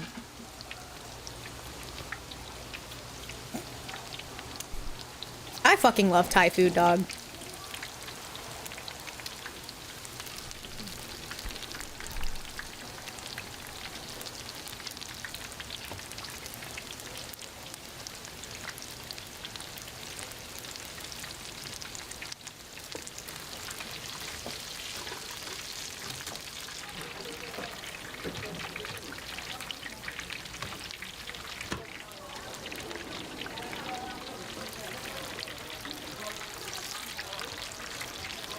Oh, the sizzle. It's beautiful, really.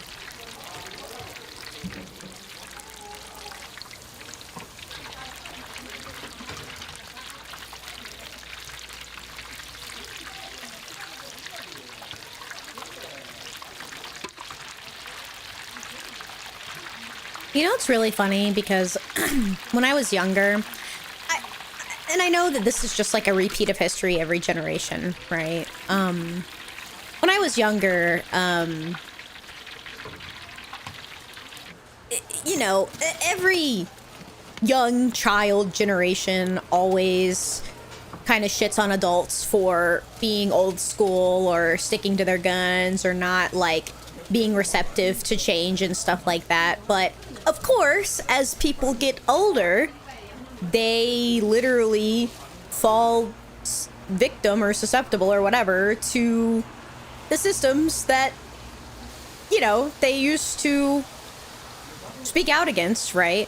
I feel like it's just human nature as you get older to be less and less open to change when you learned things a certain way, and in a society that rapidly evolves, it's hard to keep up sometimes, right?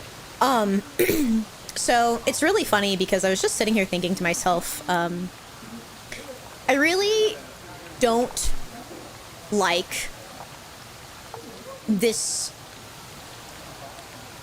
initiative that a lot of appliance companies have taken on in the past 5 years, 6 years really, 10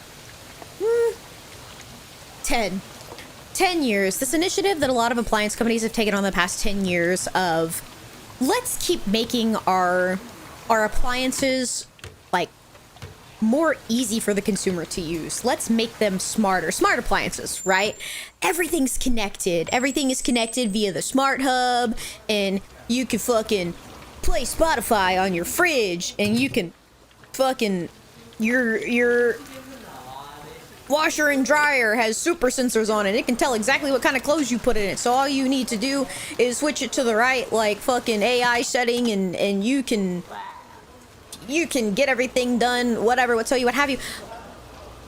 I don't need all of that, bro. Can you just give me a normal fridge and washer and dryer and everything? It can still look fancy. It can still look like cool and sleek and whatever you want to do, but like, can you just make it like, I don't need 40 bajillion different settings on the washer and dryer. Like, I need a normal setting, a heavy setting, a towels and like blanket setting, and then like whatever the other couple settings are that I feel like are essential. I don't need all that. Yo, hi Badu, welcome in. How are you? Hi Big Wolf buddies. If you can't watch Bluey on your fridge, no, I don't want a smart fridge.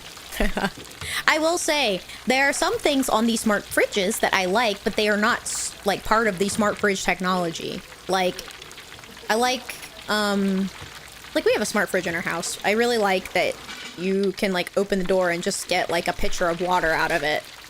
So that's nice. But it's like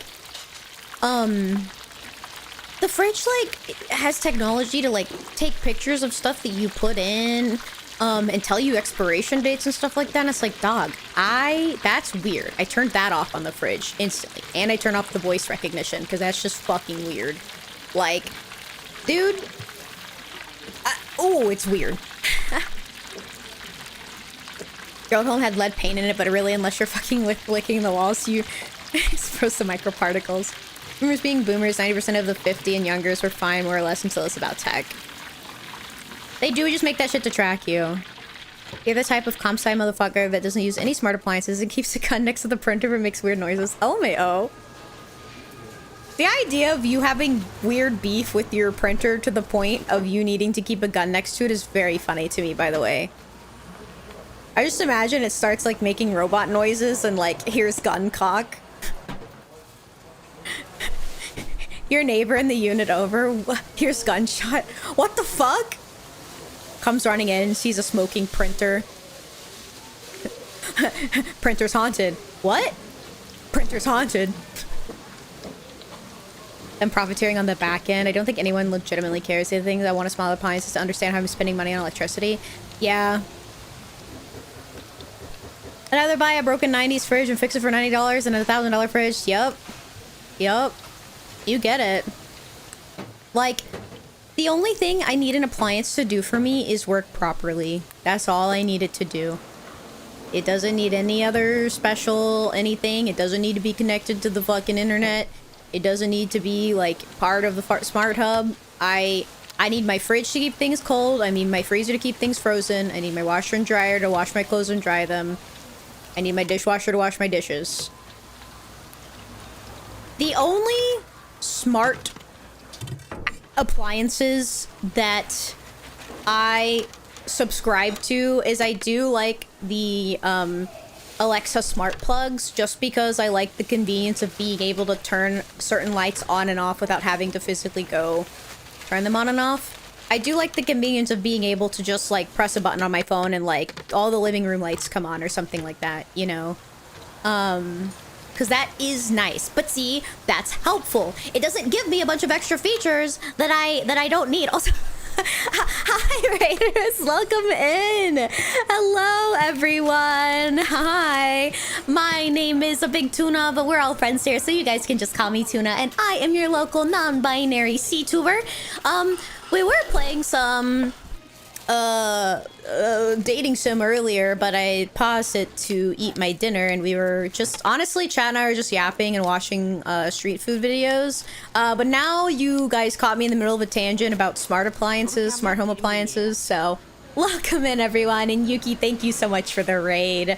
Hi Kitty Raid. Yuki, welcome in. Finion, welcome in. Suki, hello, good to see you, welcome in. And Sarlaya, welcome in, good to see you again. How have you guys been? How is your stream, Yuki? What were you drawing today? Was it more baguette art? Were we getting more baguette art today? Looney, welcome in, my friend. Thanks for stopping by. Joining Yuki on her wonderful excursion of raiding. Category still on game. I guess that's true. I could change it. What would we say? Just chatting?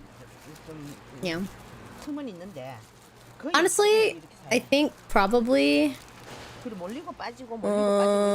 yapping and watching street food videos. I'm gonna change it to that because I was thinking about it, and like I probably won't play any more Teenage Exocolonist on this stream, just because I specifically ate mac and cheese, so my throat's gonna be a little bit phlegmy, which won't be conducive to good like voicing later.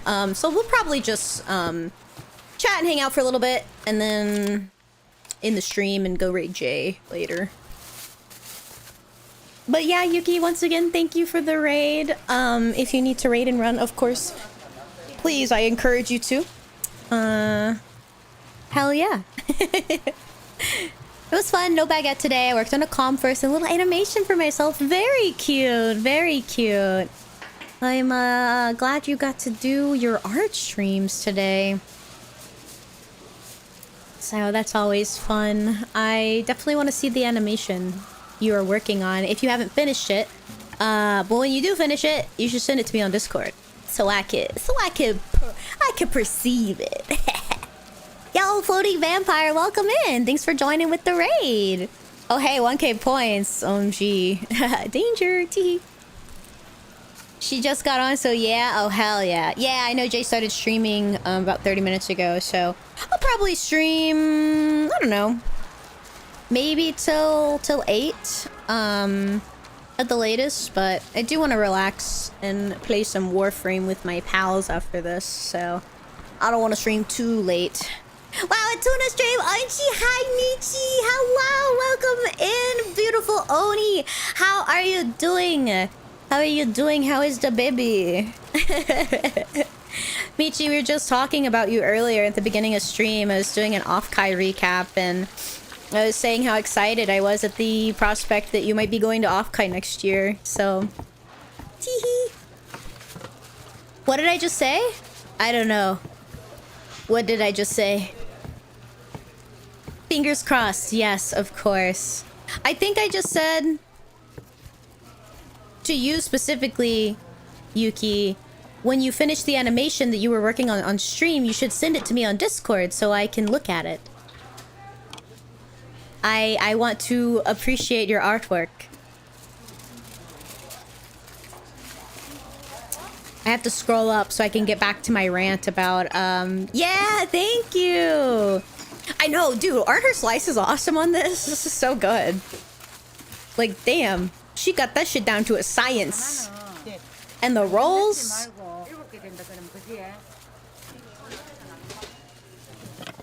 I do appreciate that they wear gloves. See, when I try and slice sushi rolls, it does not go that well. But see, it's because she has confidence slicing them.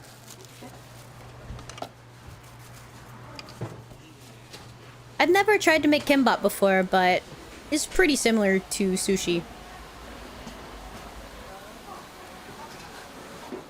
In terms of the presentation.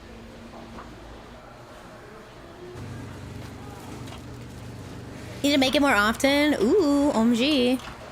I want sushi. Ah, you deserve some sushi, Michi. I did finish a different one recently. I made it. Oh, you made it interesting? OMG, can I see that one too? I'm gonna scroll up and read some of the chats I missed earlier. Also a big proponent of introducing automated household appliance management.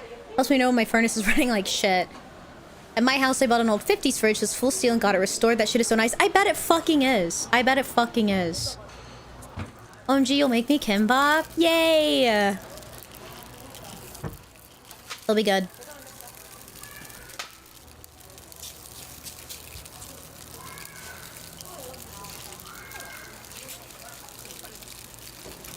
But yeah, the fucking rant that I was going on earlier to all of our new friends that just came in is I don't see the need for all of these fucking smart appliances that we have these days. And then I was saying the only smart appliances that I subscribe to is like the Amazon plugs because I do like being able to just control it from like one central console basically, aka my phone. So it's like, oh, if I want to turn all the lights on in the living room, I can. Or if I go upstairs and I forget to, like, turn the lights off, I can do that. It's really, I just use it for lights. I'm gonna be so honest with you. But what I was saying is the reason I don't have an issue with that one is because it still serves the same purpose, the same function of the original fucking appliance, right? I don't need a crazy appliance to... I don't know, like, my fridge. The only thing I could see being nice to have on like a central console for a fridge is being able to at will change like the temperature of like the freezer and the fridge itself from a remote location, which the smart fridges do have, but they also have like everything else, which is just so unnecessary. You're gonna get food usual lurk. Thank you for the lurk, Michi. Send a friend request on Discord so you can show. Yes, I go accept. Let me go look. Oh yeah, I did change this. Sorry, I did change it a while back to be friend request DMs only on Discord. So that's why. I want to know what temperature my food is on the oven on my phone. That would be nice. Like, you could get... Was it like maybe a remote meat thermometer or something? You know, a kitchen appliance that I have, but I've never used, but I actually really want to use. It's been packed away for years since I've moved around the past like few years, but once I get settled into my new place, I'm definitely going to pull it out and try and use it. Is a, oh, what the fuck are they called? The thing, a sous vide machine. I want to sous vide some fucking steaks, dog. Your old, hold on, let me adjust my chat a little bit.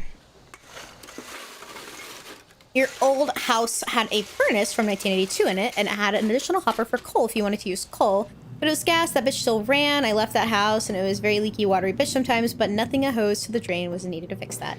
Oh, very nice. I'm saying, dude, listen, the shit was made to last in 70s and 80s homes. That's why if you ever find a home that was built in the 70s or 80s, like, it's going to be a solid fucking home, dude. Like, my grandparents built their home in the 60s, I think. Like, they built it with their own 4 hands or whatever the fuck. Because they Toona lore, they lived on a farm and everything. So they built their own house. Let me tell you what, that house has been through so many things, namely fuckload of hurricanes, right? And it's still fucking standing. I think the most that they have had happen to that house is like some shingles came off in some of the hurricanes, but like, dude, I'm just so sad that we no longer make shit like that because of capitalism. Literally because of capitalism. Sous vide reversing steaks is such an... I'm saying, right? I really want to give it a try someday because, like, I think I make, like, a decent steak because typically I'll, like, what is it, sear it on the outside and then stick it in the oven in a cast iron, right? Which is, like, a good way to make them. But I've just heard that the sous vide steak is, like, elite. So I do really want to try that. Not the Costco cheddar. Meat Smoker has a built-in temp probe. It's nice to check on my phone and then change the temp if I needed. Yeah. Jay's husband, John, had one of those. So, like, it was really funny because when I lived with them, if I would ever... It wasn't super often, but sometimes I would get, like, a hankering for a certain food. John is a really good cook, but he's really fucking... Okay. Chat, I'm gonna say something that sounds sus, but it is intentional for the way I'm saying it. John really fucking knew how to handle meat, okay? Like, he really knew how to cook meat. I say knows how to handle meat, okay? He's just good. Like, he's just the fucking excellent meat cooker, okay? Everything cooker, but meat specifically, okay? John is a meat wizard, it's true. I bet he did, yes. So anytime I would get a hankering for a specific meat, I would ask John if he could make it. And he would. And one time I really wanted pulled pork. So he smoked like a fucking pork butt or something like that. I don't remember what cut of pork it was. On his grill for like 16 hours overnight, and he did have like the remote like thing to check up on it and change the temperature, and it was really fucking cool. So that is something that I am quite thrilled about getting more into in my new house. I've always wanted to become more confident and better at grilling.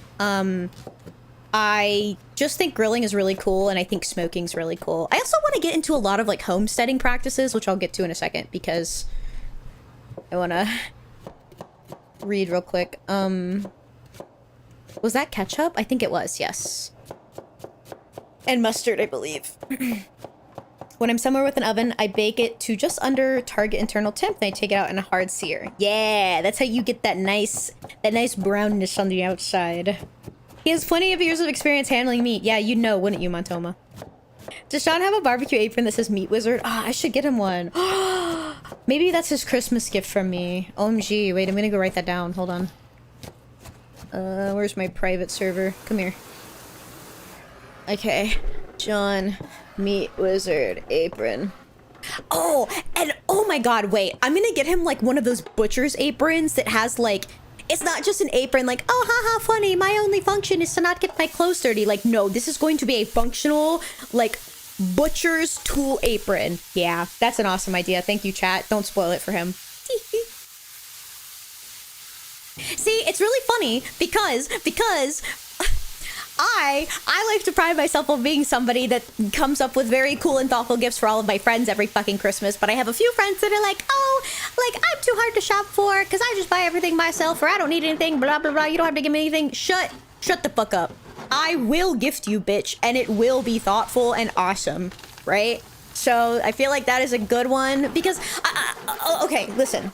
As a chronic gift giver, you have to realize that there are, I would say, primarily three. No, let me think.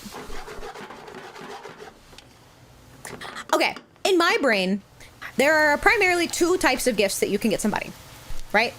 You can get somebody a gift that is practical, right? Or you can get somebody a gift that is aesthetic, for the most part. Not practical, I guess, if you want to be opposites here.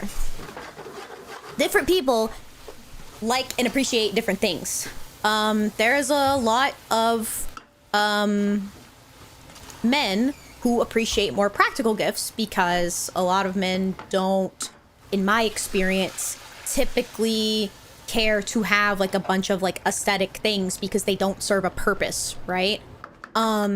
So oftentimes men will appreciate things more that they can use or reuse, or something that adds beneficially to their home system, because that's just how they are. Okay, not all, obviously, but a lot.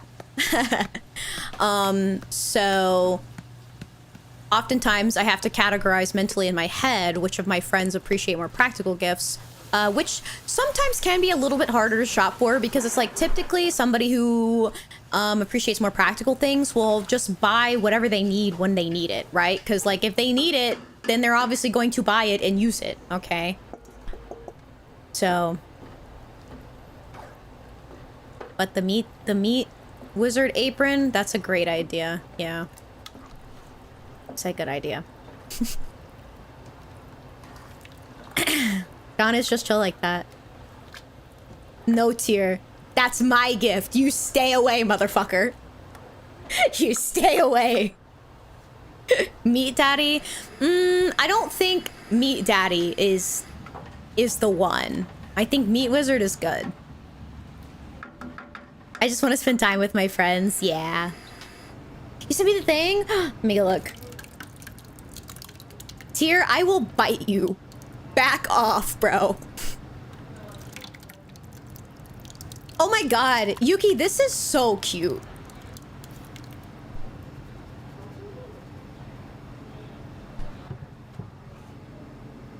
Yuki, this is so cute. Wait.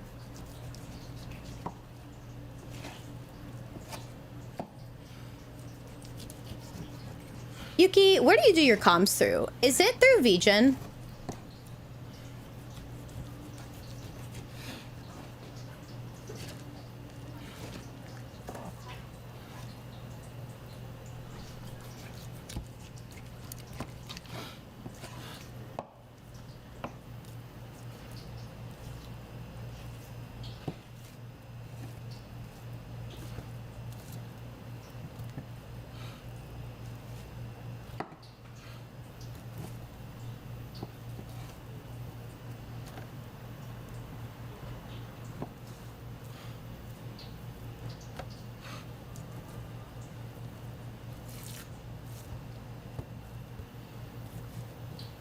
Okay, I'm gonna have to hit you up on there because I have kind of like been perusing for like little idle screens like this, and this is really cute, and I would love to calm a friend if I can, so I may be sliding into your DMs not super soon because I've got the move coming up, so it'll probably be a little bit, but in the future.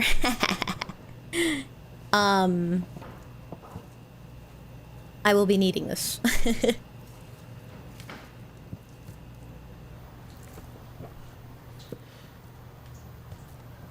Tuna, I just got a new phone because my old one was dying. The case afterward is slightly cloudy transparent. I put your blurry scream sticker on in the back.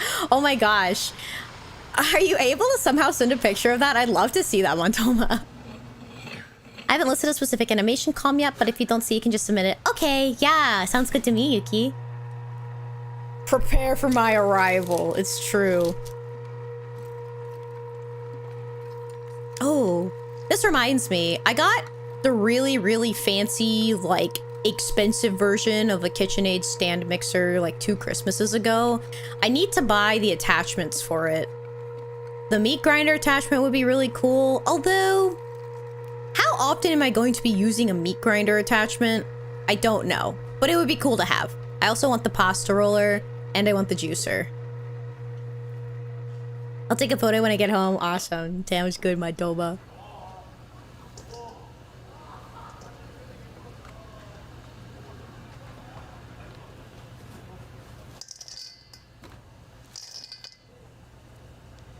Whoa, what is that?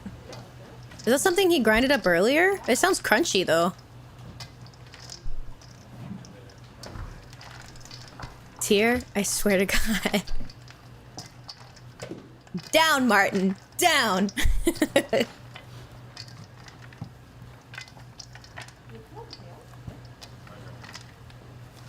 I want to know what the white pellets are. They probably froze the fat before grinding it so it didn't melt or come up the grinder. Oh, that... Yeah, that's a thought. What are they making? Is this for hamburgers? Maybe.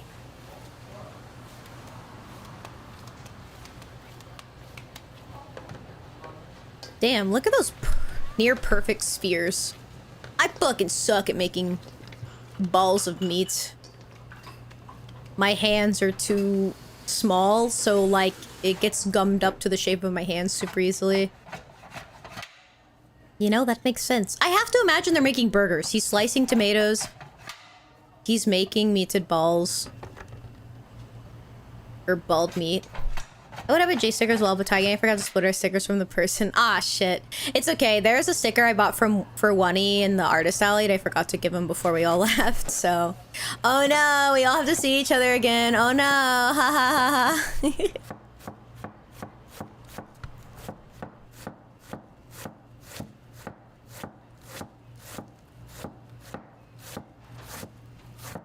Oh my god, he chops that lettuce so beautifully.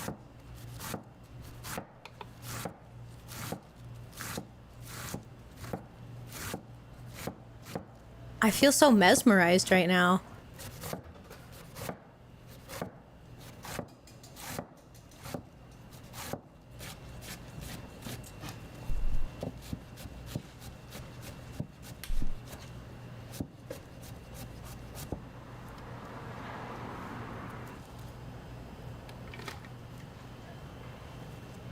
Cute. Yeah, my PC case is very quickly running out of room, so I gotta find another solution for it to put all these offkai stickers I got.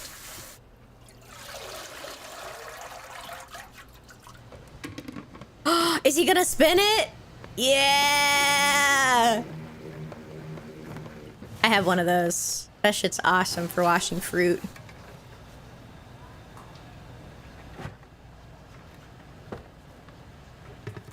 Spin!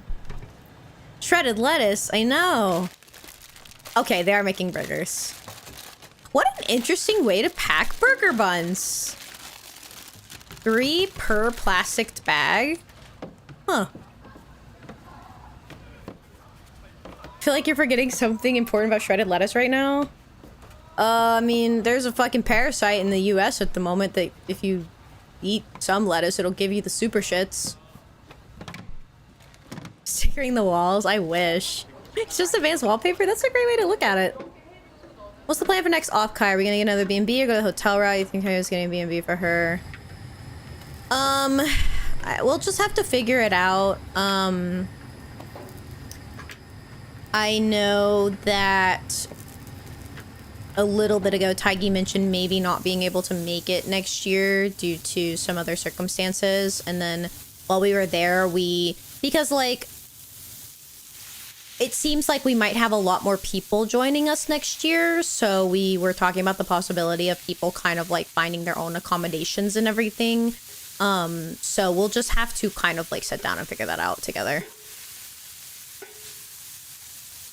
Specifically the Taylor Farms lettuce, but if it's someone else, you should be fine. Oh, I thought they debunked the oh, they're smash burgers.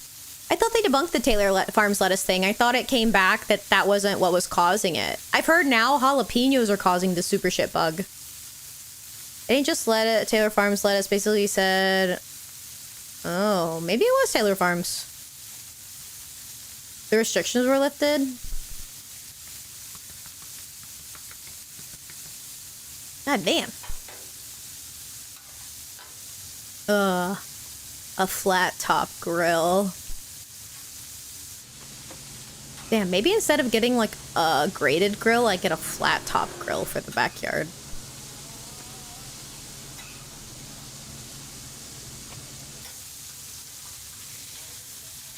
Oh my god, that looks so good.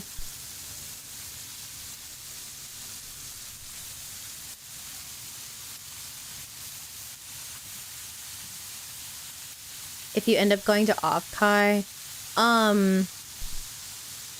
you might want to look into the Airbnbs now because since offkai is next April, which is in like less than 9 months, I know people have already started booking stuff, so stuff might be going quick.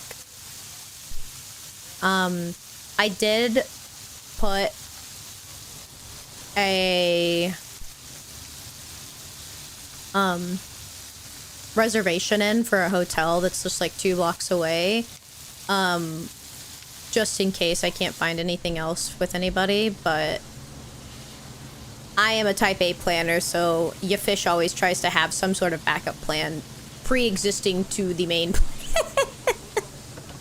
Hibachi at home, it's true. God, you know what I also want to keep whenever like I get my new house? I want to keep a fucking tub of lard. Yeah. Lard is fucking awesome. It's actually such a shame that we stopped using it for stuff.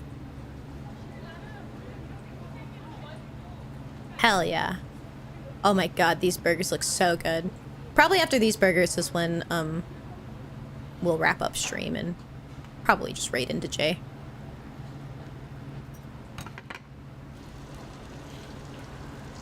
Oh my god, these look so good. And I just ate. Sweet Lady Neptune.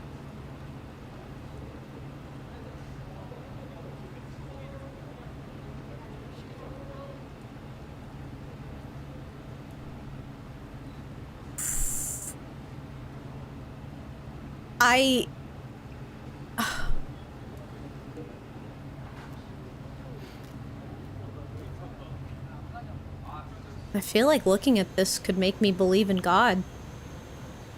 Truly. 1,000-gallon drum of lube of lard for fish is true.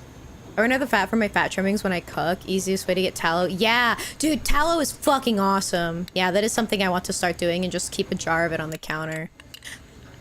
I got distracted earlier, but what I was saying is one thing I really want to start doing once I get settled into the new house is I really want to do a lot more homesteading. I want to have at least an herb garden. Knowing the backyard is how it is, I don't know how feasible it's going to be for me to have a garden because there's not a lot of grass back there since we have the pool. But at least an herb garden. And then honestly, if I can't have a garden, that's not the end of the world, because I can just go to like the farmer's market and get fresh produce and stuff. But I really want to make like preserves, jams, jellies. I want to start making like my own bread, my own like fats, like butter and mayonnaise and stuff like that. I just think it'd be really fun and really satisfying. If I could, I would also have chickens, even though I know they are messy little and loud little motherfuckers, but I really want chickens because I want fucking home shitted eggs. So, your herb garden tanked this year? I'm so sorry to hear that. I'm so sorry to hear that. Oh, goodness gracious. Okay. Let me switch over to just chatting. All right. So wow, we watched an hour of that? That's crazy. I didn't realize we watched together for so long. All right, gang. I think I'm going to wrap the stream up here. It was a really fun time. We're definitely gonna keep playing some more Exocolonists in a future stream. The other streams that we... Oh, two tunas. Thank you. Thank you, guys. Tuna in the house. But yeah, so coming up this week, there will be another stream at the same time on Wednesday. We'll be playing Fields of Mystria 1.0. That stream is only going to be about 3 hours though, because I have Final Fantasy rating at 7 p.m. that day, so that won't be a super long stream. Well, 3 hours is still a pretty long time. Never mind, I lied to you. It'll be an average length stream, and then on Thursday we'll be playing Final Fantasy. So like I said, if you guys are Final Fantasy players, you can tune into that stream. And if you gift 3 subs, you qualify for the gay rainbow horse mount, unicorn mount that you can get. Teehee. But yeah, I will see you guys then. I had a super fun time today. Thank you everyone that came out, and thank you for my lovely raiders that came in tonight. I'm gonna drop you guys off at J this evening, so go in there and give her all of the fishy love, of course. And I will see you guys again on Wednesday. Have a good night, everyone. And I will see you later. Bye-bye. Bye-bye-bye-bye.